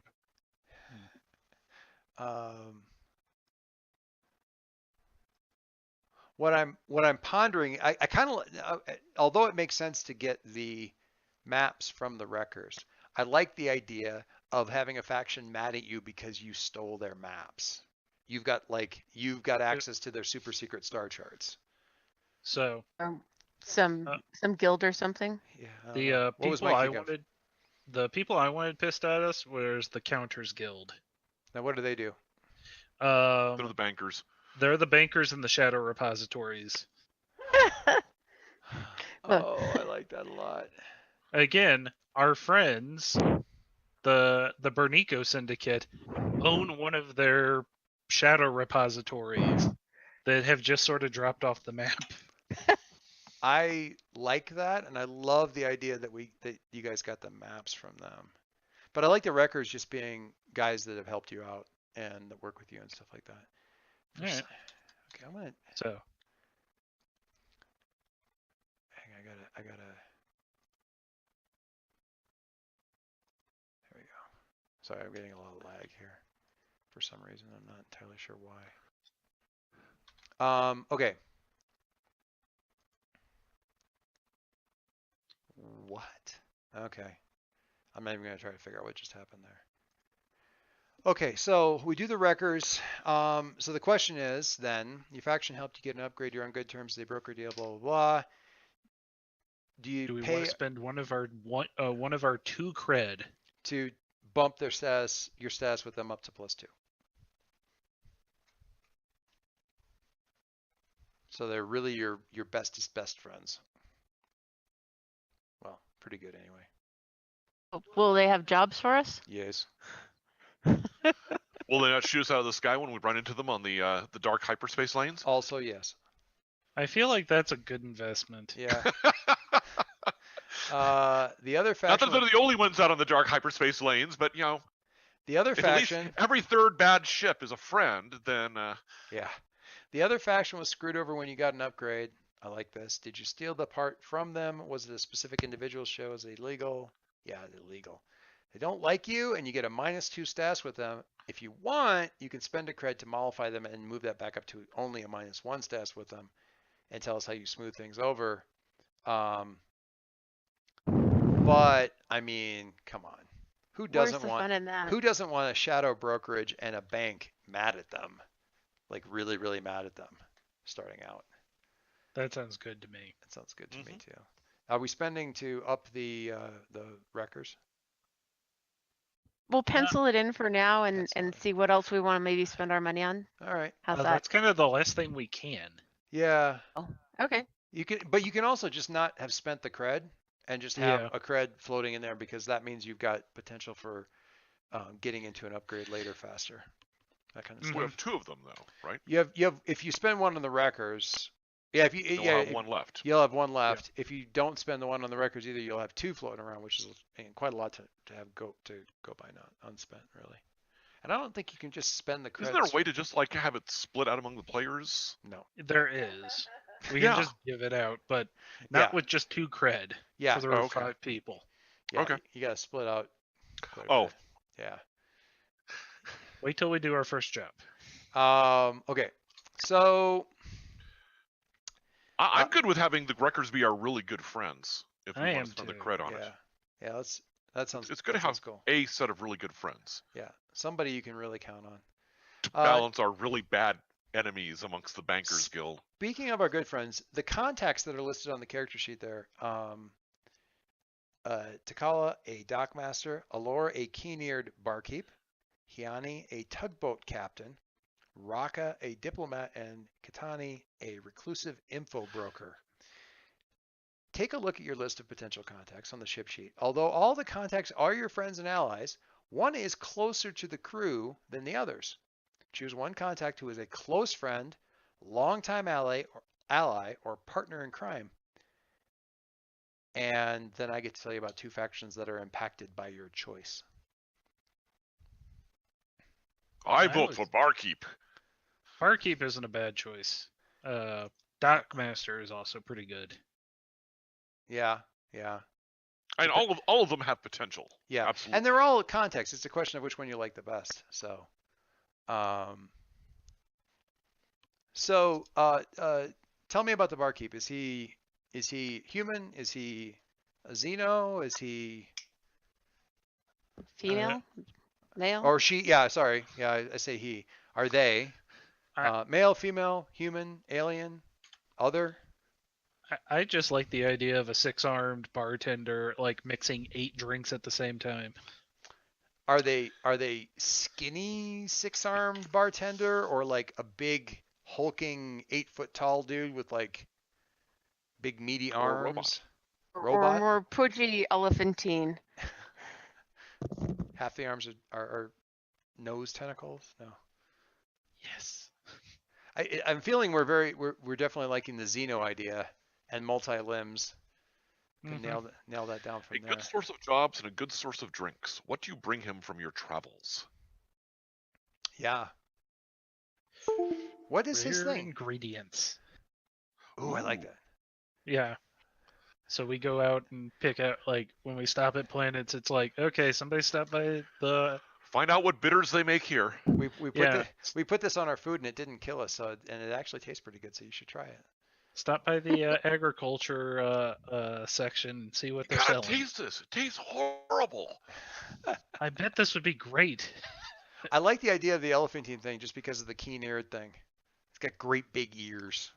Oh, yes. Allure. So he hears things. Yeah, he hears things. He, she? They? She? He? They. It's not polite to say. Well, it depends on the season. Maybe they're maybe the gender is cyclical. That's like, fun. Like frogs. I like it. I like it. Okay. So factions that gotta back up here a bit. One faction is also friendly with this contact, and you get a +1 status with them. Maybe they're an informant, retired member of the faction. All right. All right.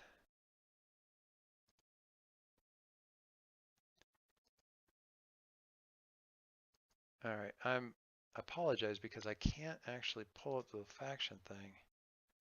It's not letting me. What, the systems and factions? Yeah, it won't let me. It's like my whole thing of Roll20 is being very, very persnickety right now.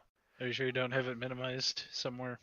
No, it's every time I click on it, it's like it's not good. It's really. Let me just see if I can make it behave now. No, it just doesn't want to. It just doesn't want to come up. And it's everything in the item library.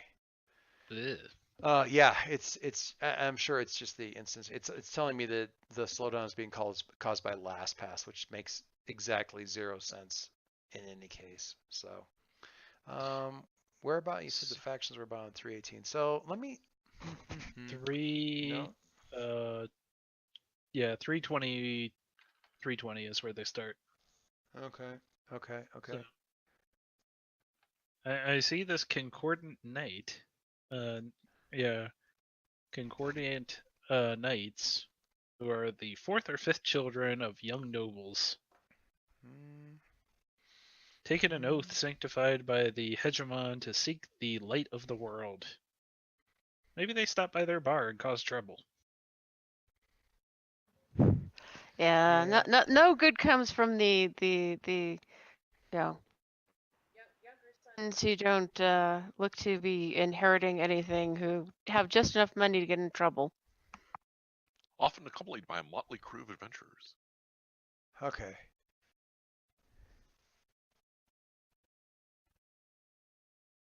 I think.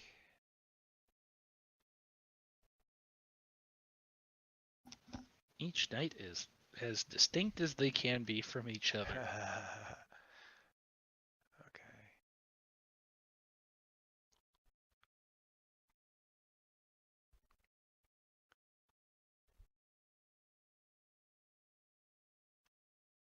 I'm going down through here and looking at some. I'm kind of. Ooh, the Turner Society.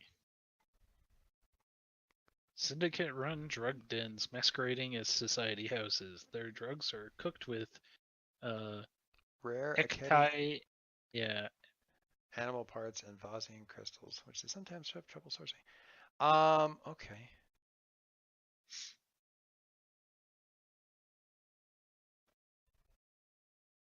Could also be causing trouble for our barkeep.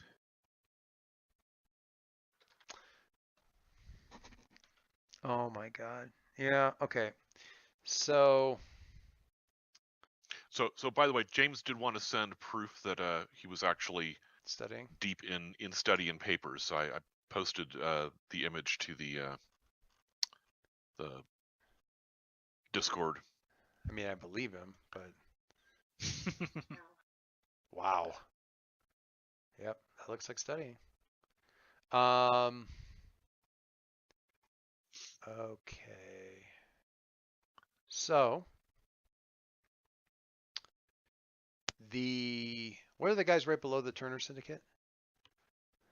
The Vigilance? Vigilance. The Vigilance are friendly with our bartender, and you guys get a +1 status with them. All right.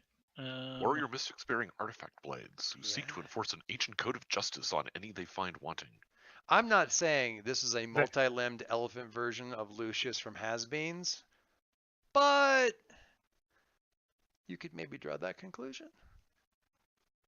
Certainly there's a parallel there. So I just actually more like the idea of sort of an elephant-headed, multi-limbed warrior mystic That sounds absolutely badass, coupled with the fact that he's now retired to run a bar, is fantastic. So I just like that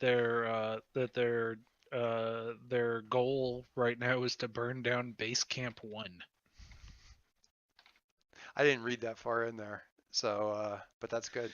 And that, I mean, there's a number of reasons that he's not currently with them, but they're still clearly on positive terms. I'm actually going to stick with the Turner Syndicate for the was it Syndicate, Turner Syndicate, or Turner Syndicate. Turner Syndicate for the guys who or do not Society for not liking him, because I feel like there's probably either something that happened with the whole tangling with the vigilance back when he was active, and now he's a barkeep, but they still kind of know who he is, or pretends he's not that guy, whatever, or there's some sort of like, to go like the elephant tusk route, there's some sort of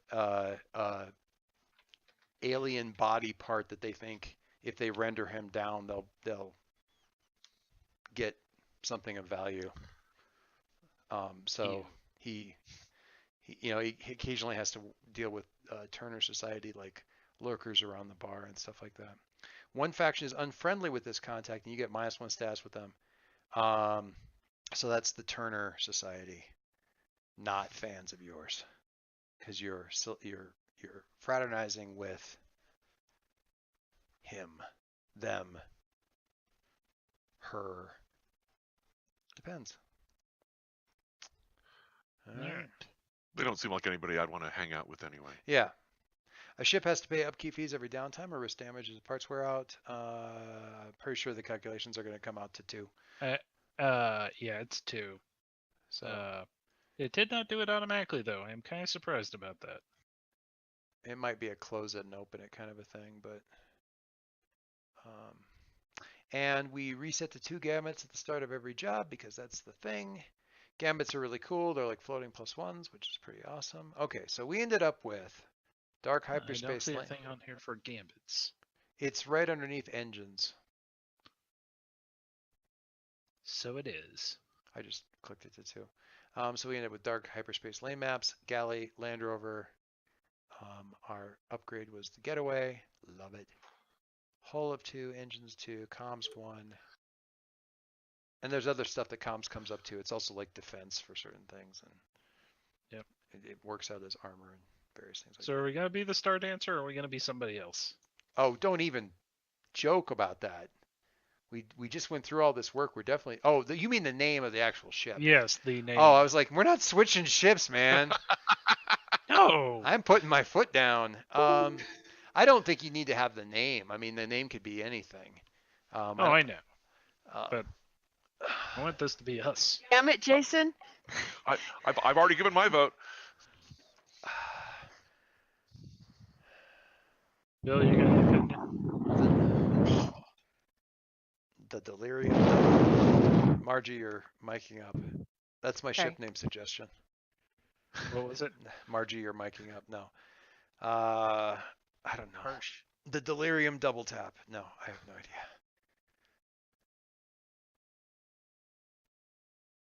I mean, there Delirium Tremor. We didn't DT. really. Oh, Delirium Tremor is actually kind of nice. I like that. Would it help if Alor was actually kind of pink in color? No. So he. I'm not answering. DTs, we have to have a pink elephant. I am not answering your question, Dave. I'm simply saying the word no. Anyway, and Delirium Tremors is nice. And the Menagerie obviously is out there as an option. We can always go with that theme. Although if we do, then I will require of Mike that we come up with a like Menagerie podcast / YouTube image that's just all like a representative many genre adventurers, all kind of like a thing, and that just becomes the brand for the channel because it makes it nice that way. Other thoughts?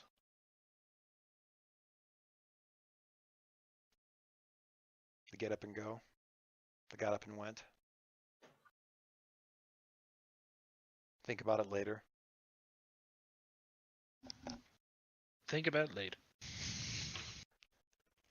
Ship name here. See, now I want to go and just spend 1 month of logins or monthly fees just so I can log back into Eve and look at all the ship names that I came up with, because I literally have hundreds of what I thought of at the time as terribly clever ship names. So anyway, neither here nor there. Okay. So we'll worry about the name later, but we are certainly open to the idea that we have multiple ones. Okay. Yeah. We got a ship. We got a ship. We got ourselves. Need a crew. Now we need a crew. Choose your ship, choose your reputation, customize your ship, choose your special ability, assign your upgrades, choose your favorite contact. Allure? Mm-hmm. Allure. Update your ship info. We did all that. And then we go back to step 1. Yeah, back to that was step 0. That was step 0. Good Lord.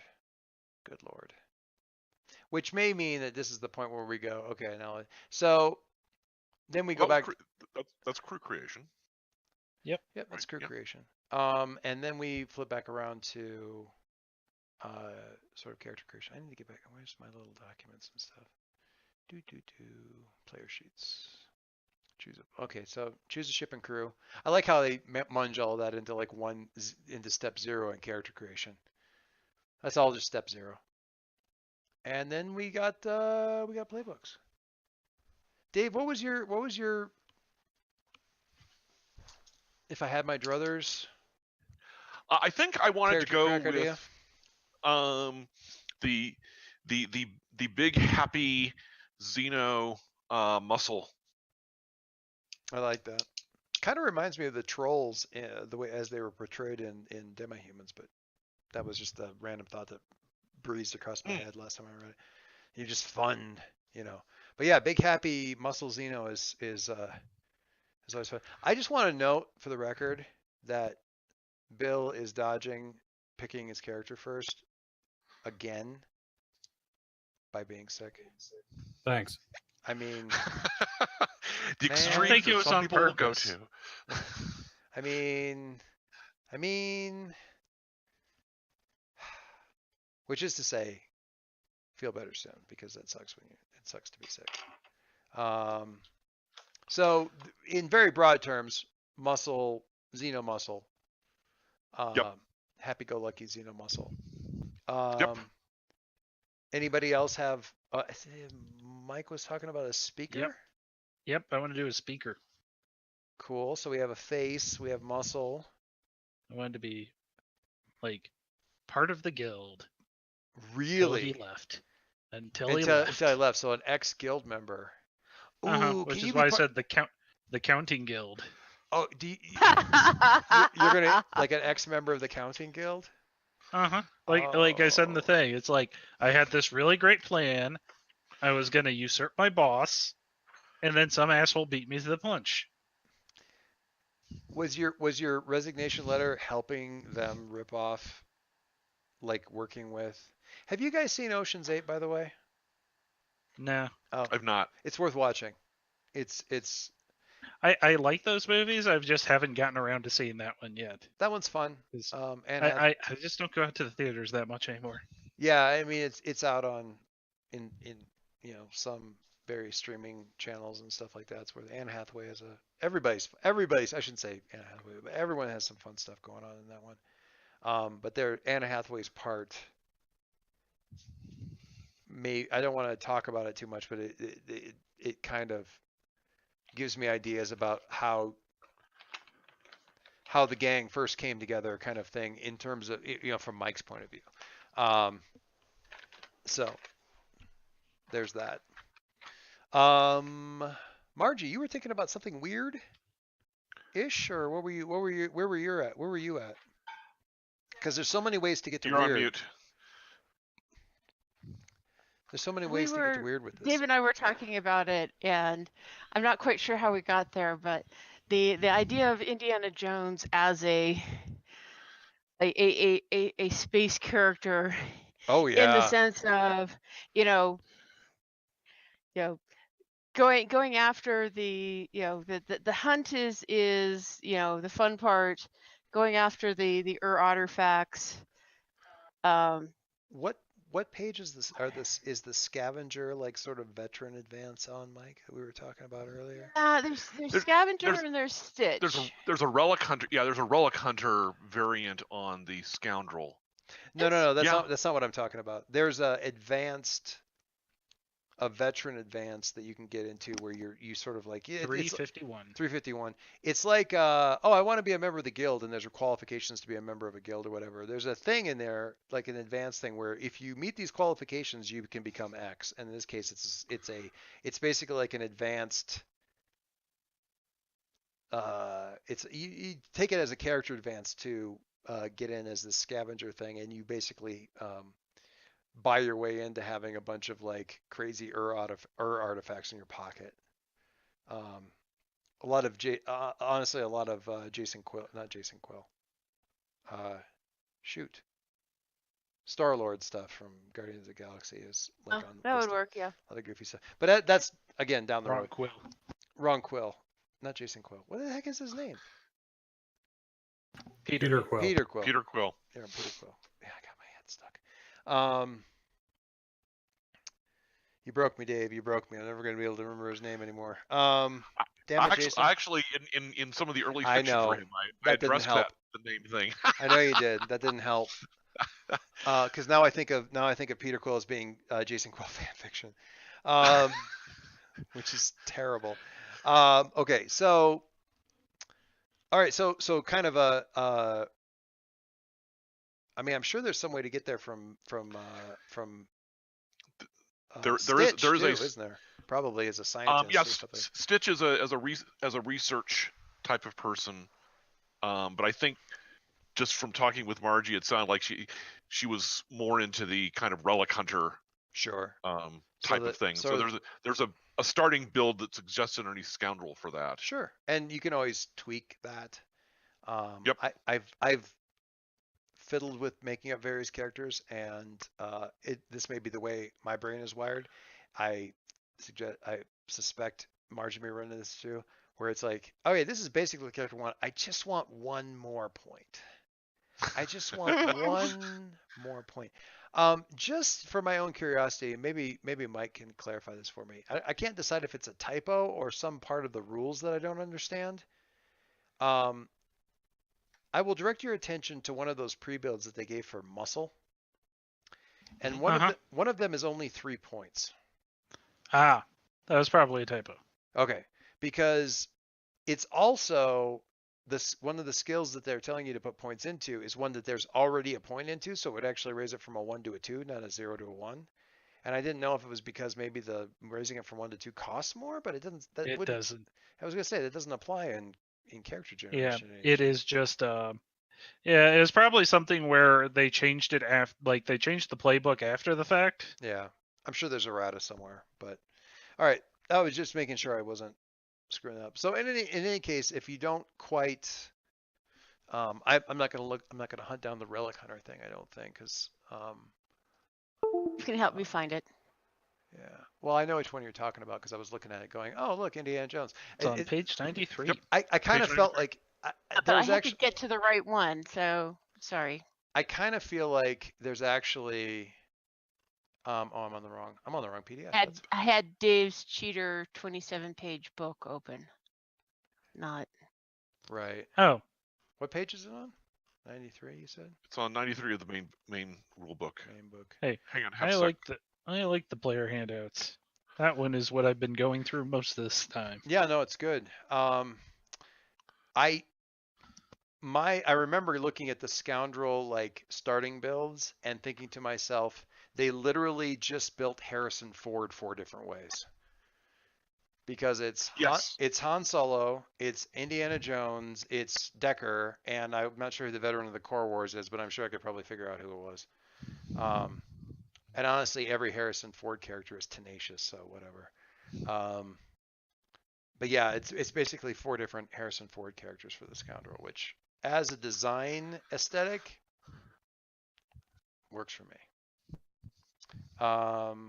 Yeah, Relic Hunter, super fun, love it.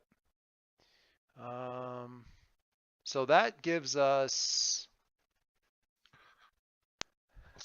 Let's just say it leaves it. It certainly leaves the door wide open for somebody to be a pilot. From what I've, unless people just put points in the helm, which is obviously always an option. But well, did you guys get any sense of what James was planning to play? No, he had not had a chance to look at it, and this was kind of in last second communication. Wasn't really thinking in terms of the broad archetypes, which is what had been trying to encourage him to do. It more like, well, I need to know more about the game and the rules and everything to figure out what I want to be. Yeah. So well, that's fair, because he had voted, so I was curious if what he'd put on that poll was still representative of his interests. It might well be. I can't recall what he put in on the poll. He voted for Muscle, Pilot, and Scoundrel. There you go. The beauty of the the system, like others of this, is that your archetype. Yeah, you can have a character concept and it fits 3 different archetypes. Yeah, it's a question as to whether or not because the one thing you can anybody can pilot a ship, but if you're, it's nice to have a pilot who's got the ace pilot thing, because that's a nice starting ability or whatever. So we've got one person who's kind of an head, or is aiming that way. We have a speaker who may have some study.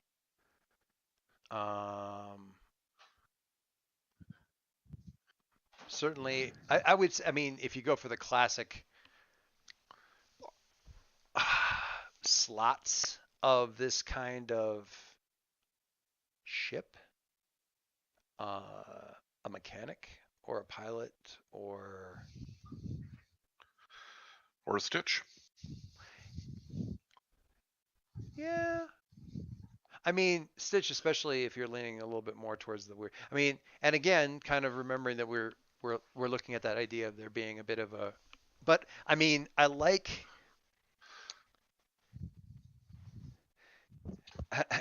So I'm the reality that I could play my character as a pilot.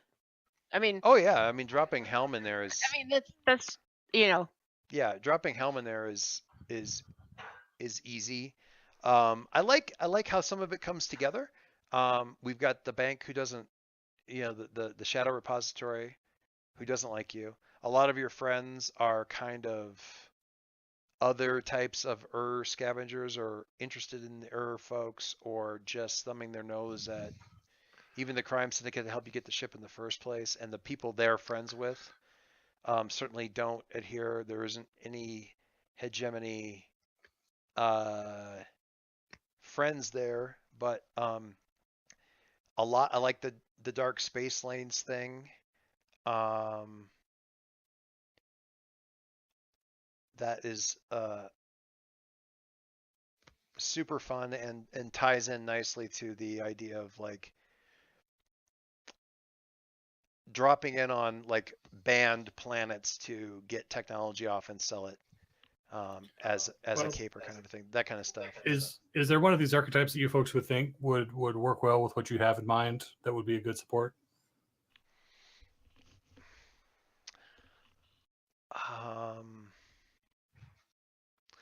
Mechanic's always fun because you're going to run into like weird gear that may need help sorting out. I feel like a pilot. Well, I feel like somebody should be a pilot, and to a certain, I know what James marked, but he wants to figure stuff out. I want to tip the hat where it's at, where it's due. You're the one that came up with the cool idea of the dark space lane map, so having you be the pilot is almost like a reward for coming up with the cool idea. Like, be the pilot who's gonna, or punishment. It's like, dude, you're putting us on these dark space lanes. You have to fly the ship then.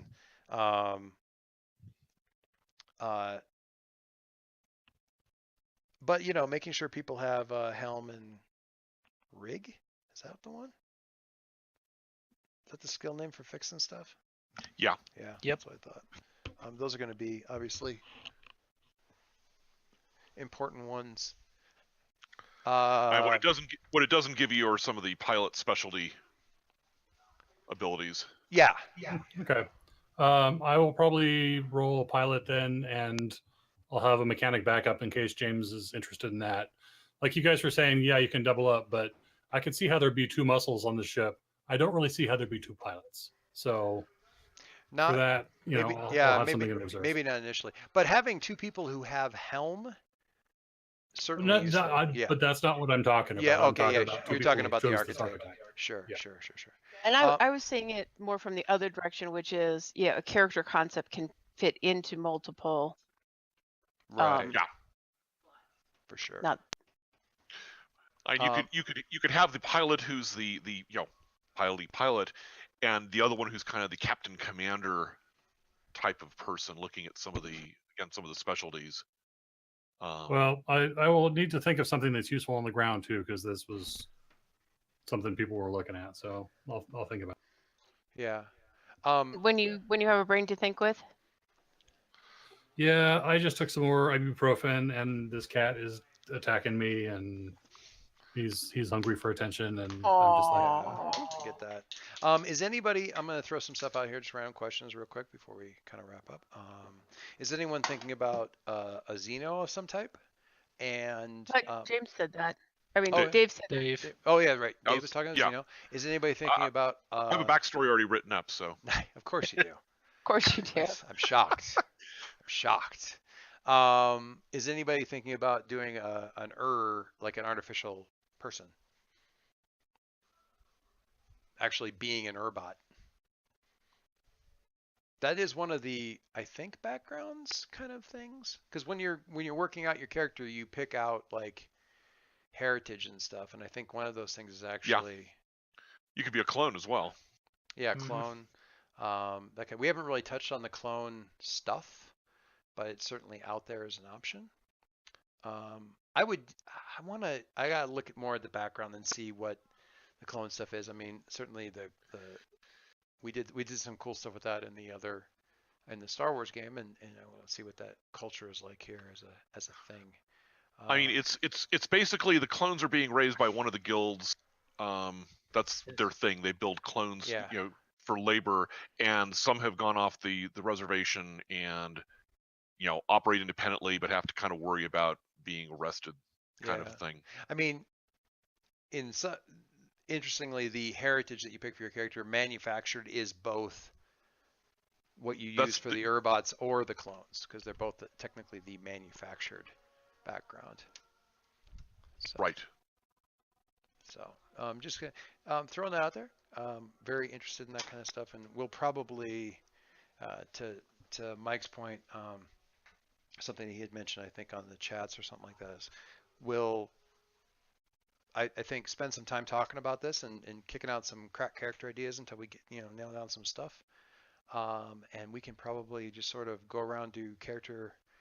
I think there's some stuff about picking out best friends and stuff like that may be pointed at. Pick a friend, pick a rival. Yeah, those are NPCs though, so maybe they're not pointed at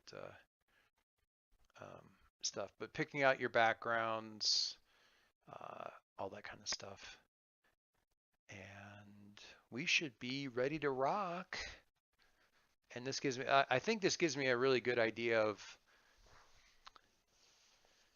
first jobs and things like that. Figuring out where we get started and all that kind of stuff. And as the characters flesh that out, I think we have a pretty good picture. And I have every faith that when Bill comes with his concept, it'll also be awesome. And James too. So very curious how I want to be able to look at the characters and go and start to see that picture of how you guys came together, because that's interesting to me that it's like we did this and probably we pissed off this criminal syndicate and then got in with these guys, and because of them we pissed off this shadow brokerage, and there's all kinds of fun there. So that's I am intrigued and would like to learn more. So Hey, Dave. Yes. What is your stuff? Like you said, you had your backstory already figured out. Like, in broad terms, because it is late. In broad terms, he is a Xeno from actually a different sector. Cool. And basically a fungus planet. And one of the guilds one of the guilds that found it, decided to exploit it, and basically his people are not terribly organized. They're loyal to small groups, but not terribly disciplined, and so got largely wiped out.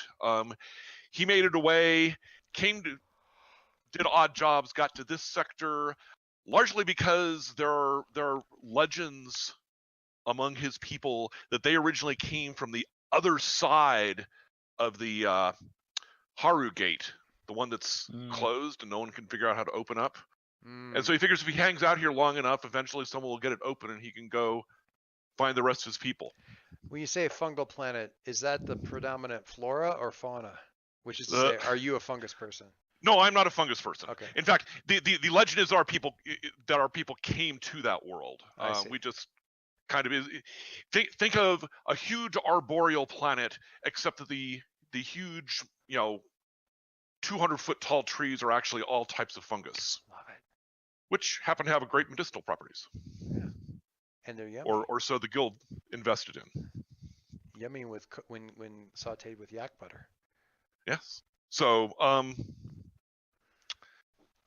so that's why he's here. Again, undisciplined but loyal. I like it. Ish. So I like where a lot of this stuff is pointed. I like that a lot of this stuff is sort of pointed at the mysteries of the, it's there's certainly a cyberpunk way that the sector could go, but we're pointed more at, I feel like we're pointed more at the mysteries of things. The lost star routes, and the gate that nobody knows how to open, and old ruins. And then we have Mike, who wants to have his revenge on the bank. But you got to have that one guy who wants to stick it to the man. No. I still think the Counters Guild are entirely nice people. There's just one asshole just in that there. One asshole. I was gonna say, isn't living well the best revenge? No, revenge is the best revenge. That's good. I like that. And honestly, those guys, even when you think about like what their little shadow brokerages and stuff are, I mean, they really deal in secrets. It's just some of the more prosaic secrets. But yeah, yeah, we have to dig. I must delve more into that. I must delve. All right. So some fun to be had there. Looking forward. I got to go back over. I'm going to go back over, and we have all the where are the factions showing up on that ship sheet? Oh, it's on the ship sheet. It's on the systems and factions. Oh, so you flip to that other. Oh. Faction mode? If I go to faction mode, I see it? No. It's its own sheet. At the very bottom. Oh, okay. I'm dumb. I got you. Oh, look. Lovely. Oh, right. Because at the end of the missions and stuff, we figure out whether there's been any heat generated in the various systems and stuff like that. Lovely. And also, get more status. Lovely. -1 with the Turner Society. -2 with the Counters Guild. You may think they're great. They're not so hot on you right now. Oh no, it's that one asshole. You mean the pesky CEO, or but it's like somebody relevant. This guy. he's a troublemaker. It's good that he's gone. You know what? No more bank loans for him. I must read up on the Counters Guild. When you're at war with any number of factions, the following penalties apply. Oh boy. Let me tell you, coming from long Eve play, being at war with a faction does suck, and it makes it really, really hard to relax. Mm-hmm. Anyway. All right, guys, I am excited. We're getting closer. Mm-hmm. These character sheets, in case you're so inclined, are all editable by everybody. So if you are, like Dave, if you know you're going to be the muscle, get in there, change the name, do the stuff. I may, the way the character sheet works is the sheet itself completely rewrites itself when you put the playbook name in. So if you nice. it's beautifully coded. You just make a blank character sheet and then you type in the name of, make sure you spell it right. You type in the name of the playbook and it goes and it fills in it fills in all the basic starting stuff so that you can proceed from there. So, grab your speaker, grab your scoundrel.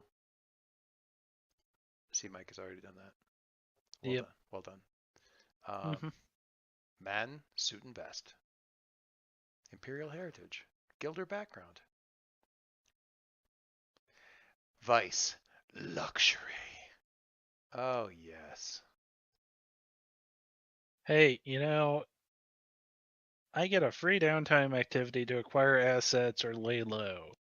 I mean, I feel like there's some luxury going on in there, especially when my playbook-specific gear is fine clothes, a legitimate ID, a luxury item, a large luxury item, and a memento of a past encounter. Yep. And you guys don't...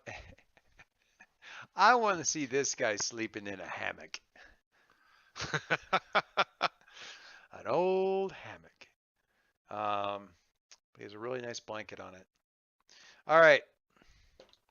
Ladies and gents, I think we all need some rest. And okay, so next week we are obviously out. It's Christmas Eve. I will think of all of you. Have fun with your Christmas Eve. Yeah, holiday Eve. The week after that is New Year's Eve.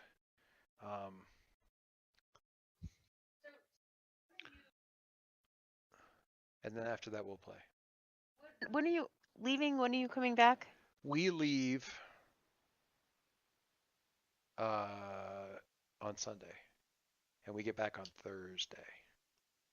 Okay. So we are doing New Year's. If you have a. They're doing New Year's too. We are also doing New Year's. We are doing family New Year's.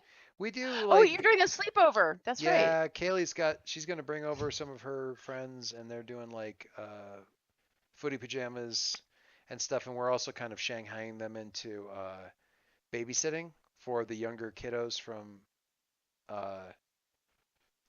Kate sent out invites to some of like parents of friends from the school, and some other couples, various couples.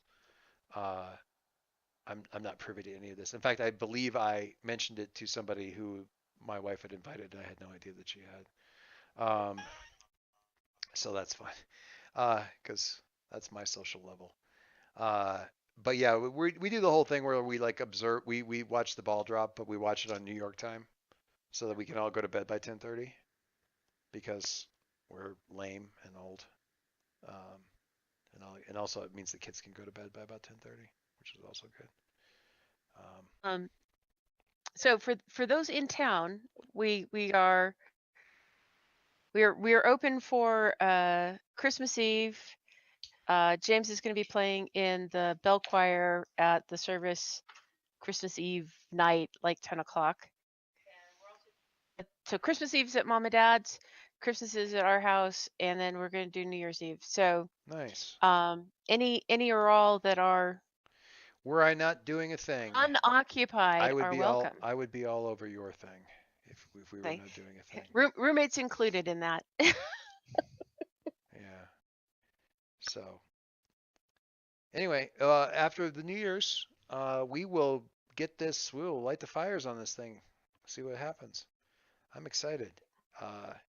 It is a good system. It is a good book. A good game. I am grumpy about the book layout, but that's just me, being me. And certainly it's not just directed at this book. So having gone through a number of texts in the last couple of weeks to kind of prep for last week, I had the opportunity to go, God dang it, why is this so hard? I am well past, I've decided I am well past the age where I am a huge fan of learning new systems. I mean, I will, but I am also perhaps oversensitive or especially sensitive to when they aren't approachable. And that's half me being a big lazy bum, and it's half the fact that there's another thing, and this is this is the Harry Potter movie problem, which is if you haven't read the Harry Potter books, the movies are illegible. They're like unintelligible. They just don't. Half of every movie doesn't make any sense. They're basically an audiovisual add-on to the books, and there is the problem that you had with the original D&D books was they were written by whoever, Arneson or Gygax or whatever, sort of more as to document the rules that they just sort of worked out with their people that they were playing with. So a lot goes unsaid and you just have to kind of figure it out. So that's why so many house rules. But now you've got all these rules that are written by people who have been living and breathing this stuff for 30 years. And there's so much gamer assumptions. As much as they try to say, I'm going to write this for an approachable thing or whatever, there's so much gamer assumption that goes into some stuff about how this is going to work, how that's not going to work, how you compare these dice, blah, blah, blah, blah.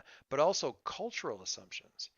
Stuff that literally doesn't, genre mashups, this is a funny thing. Genre mashups don't work if you don't know very well both the genres that are being mashed up. It's not that they won't work at all, but they don't work well. Steampunk doesn't mean much if you don't know where it's coming from its various ingredients that get tossed in the pot. And so I run into this a lot with my kids because I game with my kids. And there's a lot of gamer assumptions and a lot of cultural game setup assumptions that don't work if you don't have 30 years of mentally mashing up Aliens, Star Wars, Princess Bride, Hudson Hawk, Buffy the Vampire Slayer, and just letting that crap percolate in your head while you munch bags and bags and bags of Cheetos and various other preservative chemicals. And I keep running into that a lot with some of these games where it's like, oh, this is pretty good, but you realize it doesn't work if you don't. And Bill ran into that. They even mentioned it tonight. I don't know. Yeah. I don't know a bunch of these shows that you guys are referencing. Then, dang, maybe we picked the wrong game. But I don't think so. But at the same time, it's like my kids would be okay with a lot of the assumptions in this thing, but they only have a few of the references. Like one of my kids could do the Firefly, as a cultural reference, a touchstone. The rest of them pretty much have Star Wars, and you're done. They're not going to be. They're not watching Killjoys anytime in the near future, or Outlaw Star, maybe Outlaw Star. They're not going to be watching One Piece. That's what I say. If they're not watching One Piece, they're not watching Outlaw Star. Yeah.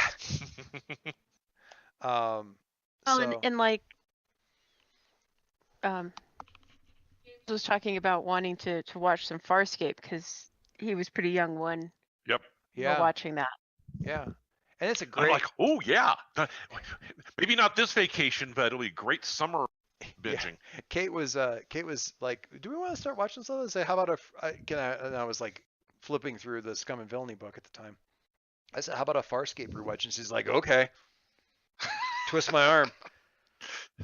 She bought the entire thing on DVD, all of it, like everything. The Peacekeeper Wars, all of it, about 4 or 5 years ago. So funny thing. Yeah. I find funny. So, do you know what I haven't watched? What's that? Stargate. I have never watched. I loved the movie. I watched the movie. I never watched the TV shows. None Yeah, I neither. watched the Me neither. movie. I never watched the TV show.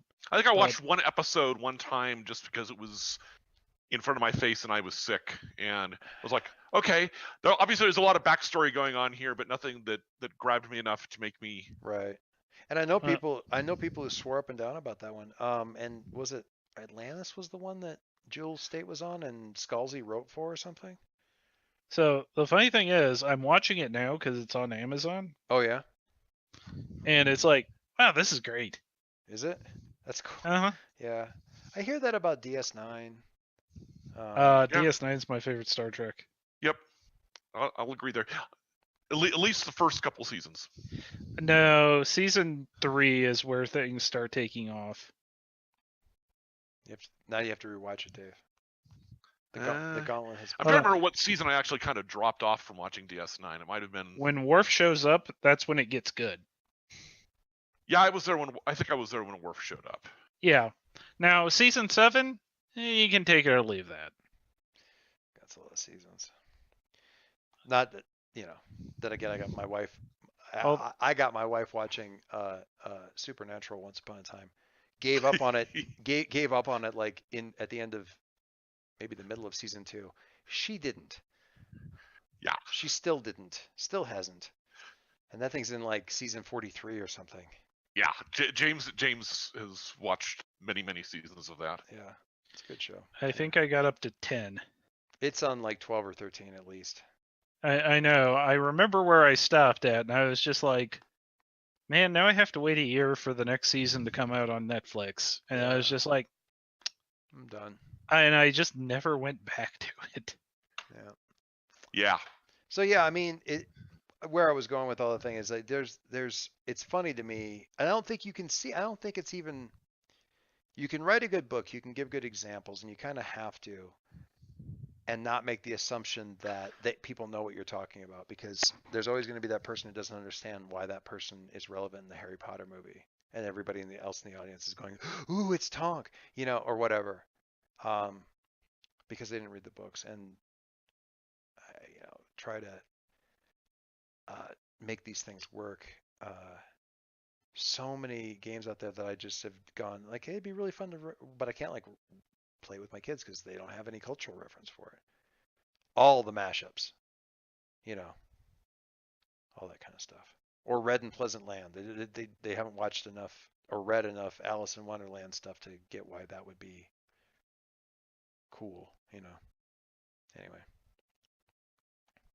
Anyway, I don't know where I was going with that, but it's just an interesting thing that I run into over and over and over again with my kids. I try to look at this stuff through the eyes of my kids and whether or not they would work for me. Incidentally, did anybody else know that there's a official licensed My Little Pony RPG? It's on my shelf.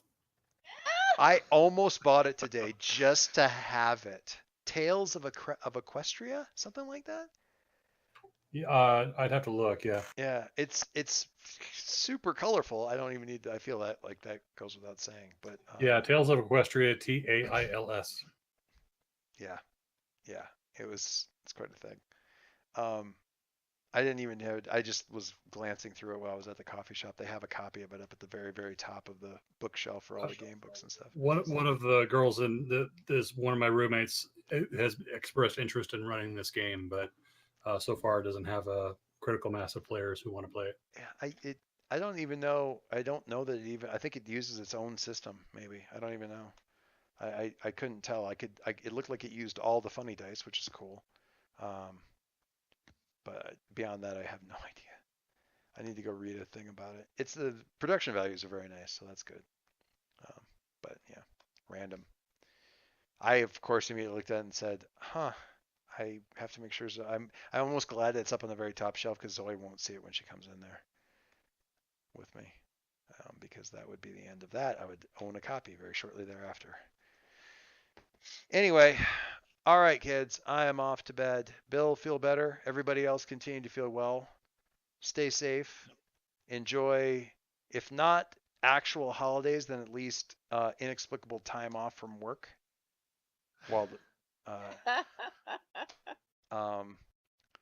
I have a coworker, very close coworker, that had to be reminded that he has Monday and Tuesday off next week, and he's like, "Right? What? Oh, okay." So had to be reminded what? That we have a 4-day weekend coming up, because Mondays the work decided at the last minute to do Monday off and then Tuesdays off and stuff like this. He's got a 4-day weekend, and he had not in any way, shape, or form done the math on that it was coming.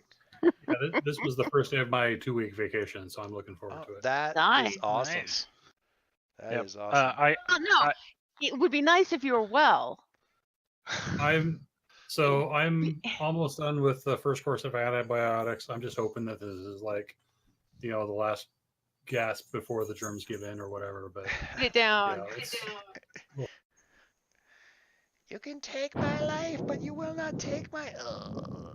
All right, so early pilot stats are in the Roll20 chat, so I'll probably just do that. Ooh, wait, I gotta look. Ace pilot, keen eye, wanderer. Oh man, Syndicate they did do everything. They who? Oh, for whenever you hit the roll dice button. Yeah, it's very pretty. It's they do they have you select which position it is, what the effect is, all that kind of stuff. So which is great because it will help me remember, right? Mm-hmm. I almost, like, if I was going to run blades, I would use, because this guy based this off of the official blades thing, and the blades thing does all this stuff too.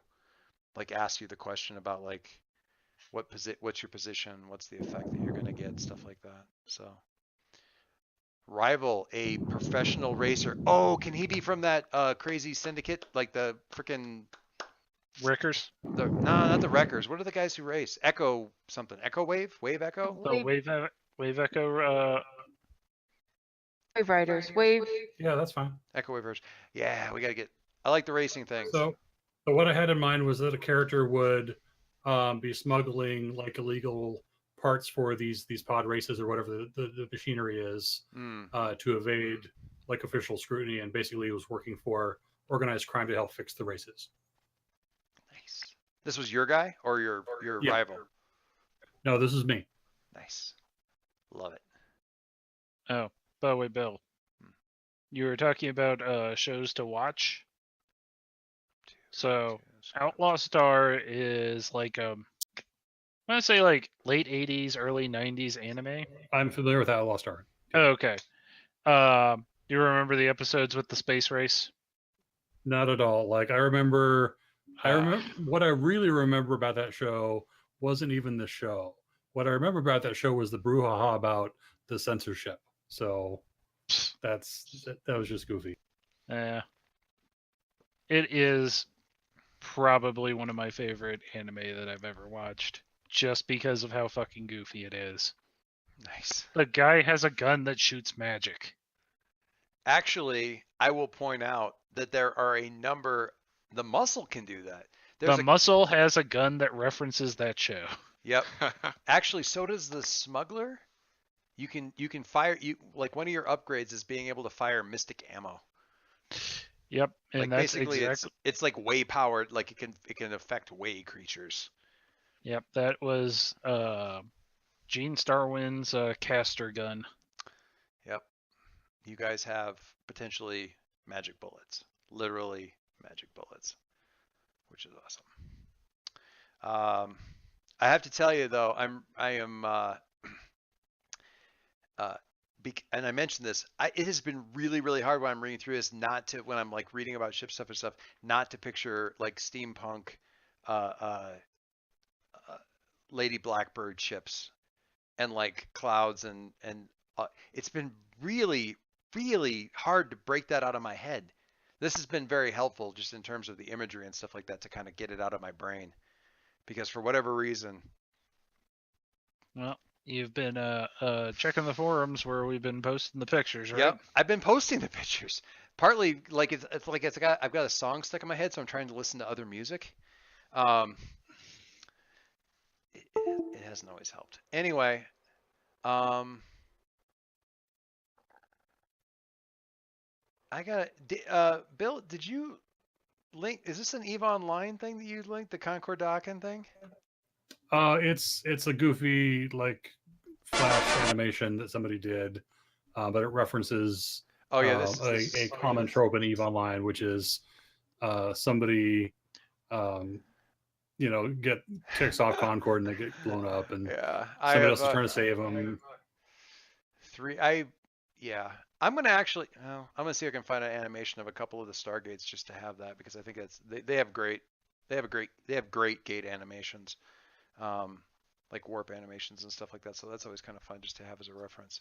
So you had said that you were starting a soundtrack as well, so I stopped what I was working on, but I'll just recommend for anybody like the EVE Online soundtrack just from first to last. Oh yeah, as just great ambient background music. It's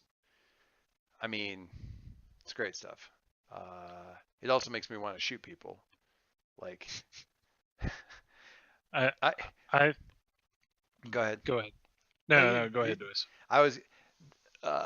Everybody, whenever I mention I play EVE Online, mentions spreadsheets. That was not my EVE Online. My EVE Online was hanging out in the slums of low security space, and just brawling the crap out of people in incredibly cheap ships that I could buy literally 100 of and stock up in stations spread throughout like the area, so that I could get, if I got blown up, I could immediately go and find another one and be back out to shoot at people some more.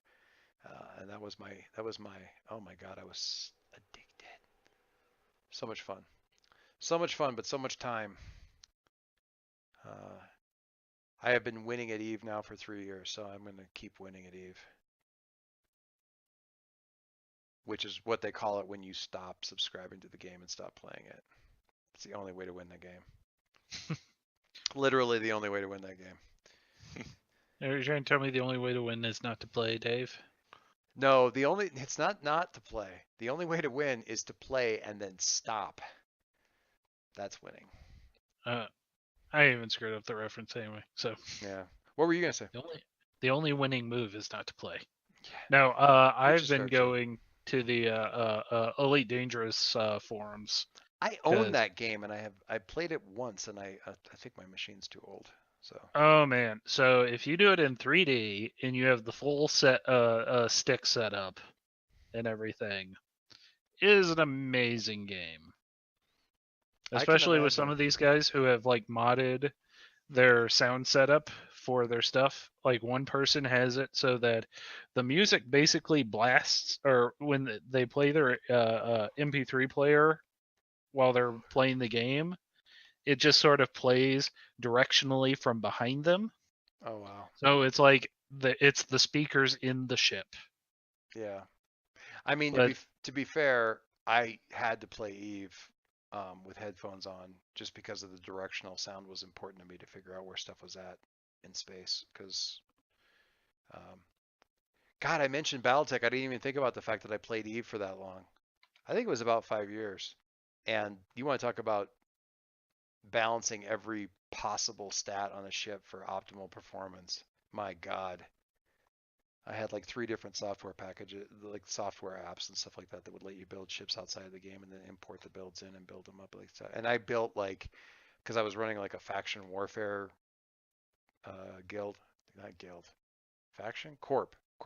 corporation. That's what it was.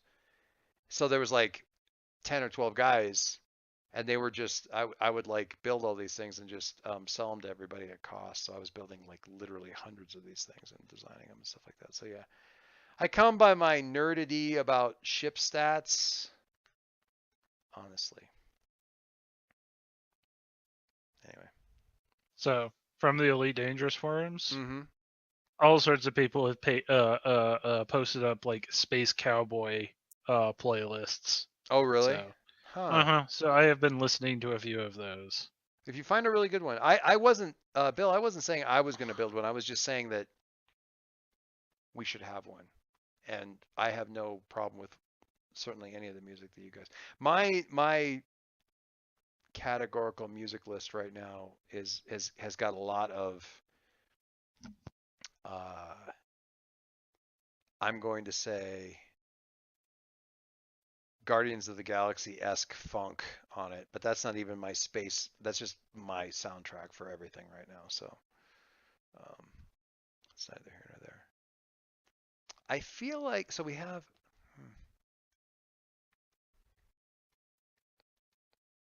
I'll be really interested to see how our tone comes out at the once we get going.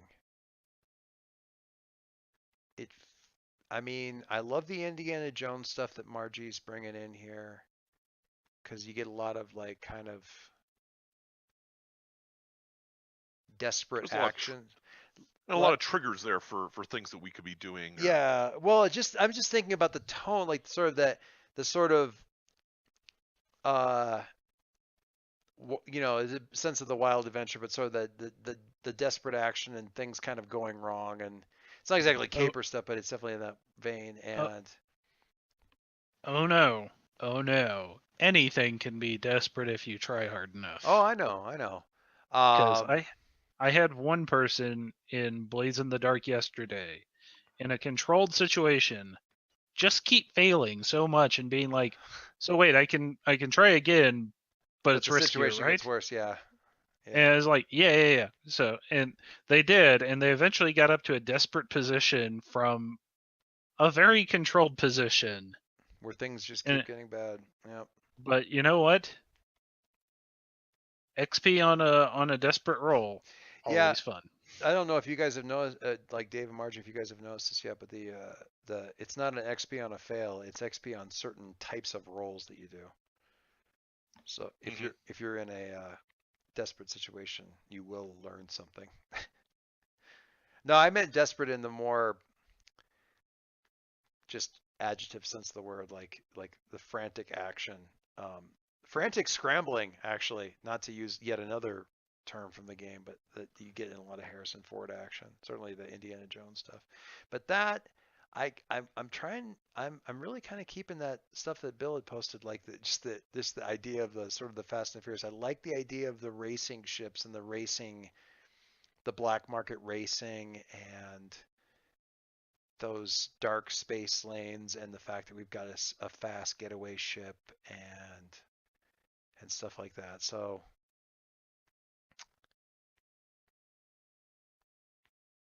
the alien who's just kind of waiting for, like, is very interested in one of the great mysteries of the sector, but it's just kind of waiting for somebody else to solve the problem. Well, then I'm also going to bring up two things, one of which was referenced on the forums already. Blake 7, where the Liberator was literally the fastest ship ever, and that was their edge, and that's how they got everything done. But there was also another anime, since you guys have mentioned Outlaw Star, called Soul Bianca, which was basically just this pirate ship full of women named after months of the year. And they had a drive system in their ship that could literally do something nobody else could do. And that was kind of how they got their thing done. So there's a lot of mileage that has been gotten out of, like, this ship and only this ship can do this thing with FTL drive or whatever. Nice. Definitely keeping that stuff in mind. Huh. Did I watch this? I definitely did not. I haven't watched as much anime, clearly, as... And I put RPM... I tell you what, Mike, I put RPM on my to-watch list on Netflix, but it was hard to push that button. Because, dude, their helmets look like cars. So... It's hard. Wait till you get the... So, the showrunner, when he set the whole thing up, was like, guys, don't worry, I have a plan that I can do no matter what the Super Sentai season is that we get for this, I'll be fine. And then he actually saw it and was like, what the fuck is this? Why are they dressed like... Are those eyes on... Why? Why are there headlights on his face? And he was just like... That was an actual quote almost, like verbatim. It was hard to add it to the watch list. And he was just like, you know what, I'll make it work. Instantly, Bill, when you're feeling better, I haven't given up on that Sentai diceless thing. You're still on the hook there. I'm coming back. I've offered to run stuff. Like all y'all have to do is just say, "Hey, we're interested, and here's when." Well, I want to see if I can angle, and I don't know if you guys have ever gamed with Aaron, but see if we can loop in Aaron on that and get some sort of side gig going on that. See what happens. Somebody was inhaling like they were about to say something and then they didn't. No? Might have been me by accident, but right. yeah. So, yeah, mostly because I feel like it would be a massive education in that whole genre just between the two of you guys. And it sounds like Aaron's a bit of a fan as well. And I have exactly 1 Voltron of exposure to that genre, so as a unit of measure. So anyway, Voltron is barely a Sentai. I understand that. That's why it's merely a 1 Voltron exposure. I don't even have a full Power Ranger exposure to that. I don't think I've watched even an entire season of Power Rangers, although I have watched a season's worth of episodes spread across. Right now, my 5-year-old is more of an expert on Power Rangers than I am. As it should be. She likes the yellow ones, so always likes the yellow ones. Until the white one shows up, and then they're the best, or the gold one, or whatever. I will point you at one season where they had 8 different Rangers. That seems excessive. One of them was orange, and also a cat. Okay. Dave, I am that's for you. I think it's remarkable. I mean, I think it's remarkable because this show has been running since what, the 60s? No. Or it was like 80. So Super Sentai started in the mid or early 80s? I thought the Power Rangers started even back before that, but I could be wrong. No, they were like 1992. I remember when that first episode showed. So Go Ranger was in 1975. Yeah.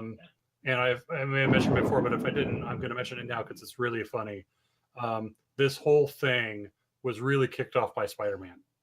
So Marvel gave the license to the Japanese to do a Spider-Man TV show. They did a show. There was a character named Spider-Man in the show. That's probably the only 2 similarities between them.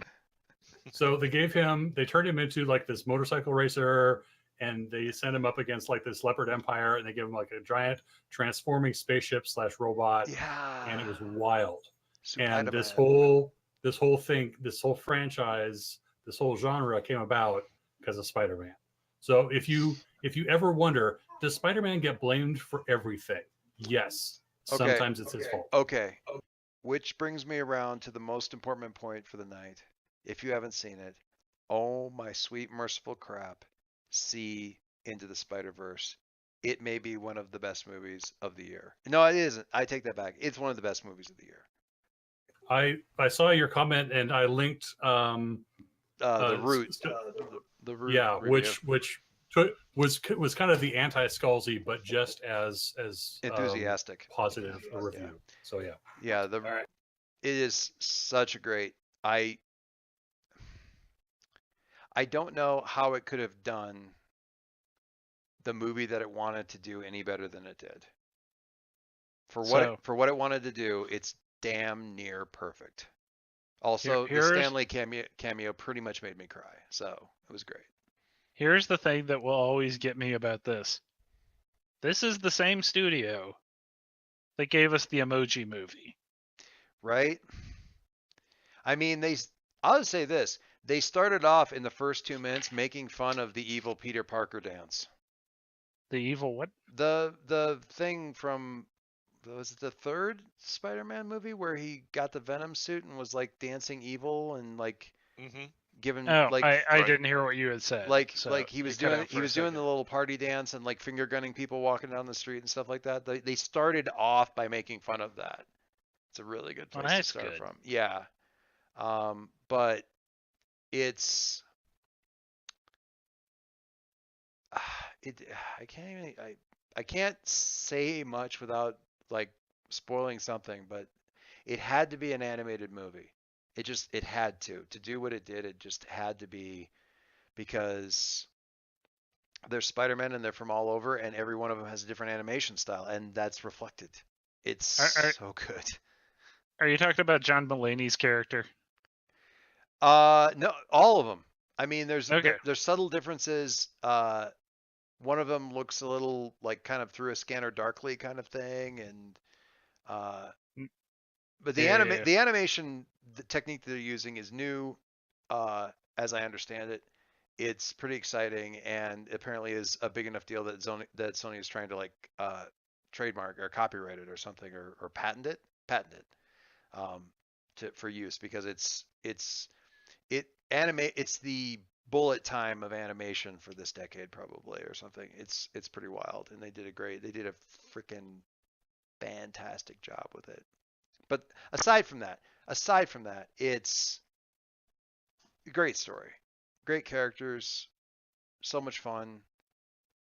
I forgot to think about it being a movie and like what was probably coming next and stuff because I was just freaking having a good time.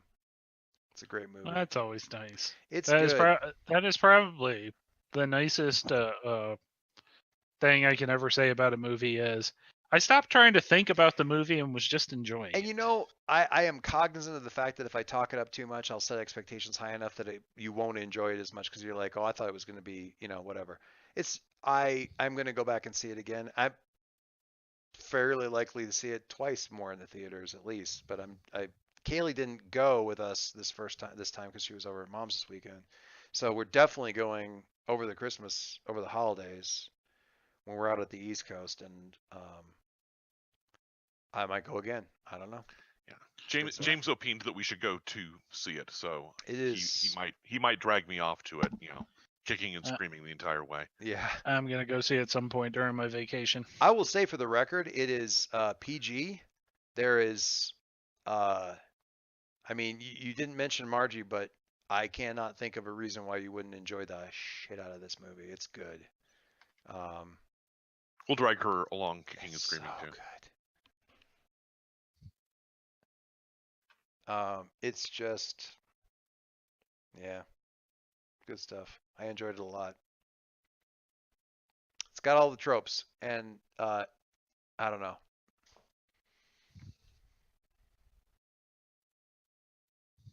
Yeah, I don't know. It's good. I'm just gonna shut up. There's no way I can't talk about it. So, because there isn't a thing on there I want to ruin or even mention. Well, you can't. There's.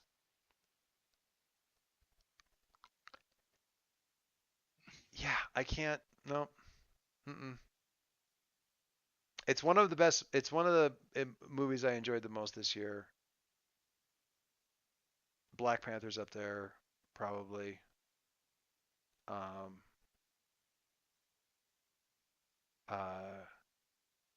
It is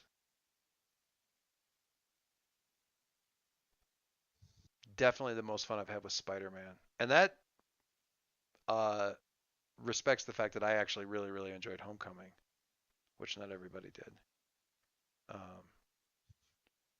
It's just it's great.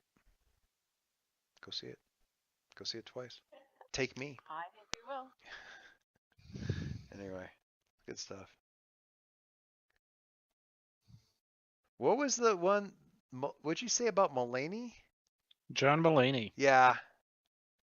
He voices the shortest character in the cast. Yeah, he voices the shortest character in the cast. I did not realize it was him. Hold on. The other one you were talking about is Nicolas Cage. Oh yeah, I mean his and he seemed very Nicolas C. Cagey. Oh god, it was so good. Yeah, Nicolas Cage is great. Kingpin is great. All the voice actors do just a knockdown, bang out job. I love it. Gwen Stacy's great. It's all good. Yeah, the voice actors are awesome. So yeah, it's good stuff. I want to see more of them. I would like there to be a sequel now, please. I can watch them both 6 times. Well, I need to sign off. It's bedtime. Yep. I'm Hey, gonna. everybody. All right. Have a good one. I look forward to reading about all your characters, and for Dave to start writing fan fiction about other people's characters. And I'm down for that. we're here for that content. All right. Also think about ship names. No, we'll probably figure that out at the last minute. All right. Talk to you guys later. Well, actually, we didn't do the transponder. I was going to say come up with 6 ship names. Never mind. All right. Like it. Well, Okay. There'll be a future update. Yeah. All right. Talk to you guys later. Yep. Bye. Bye.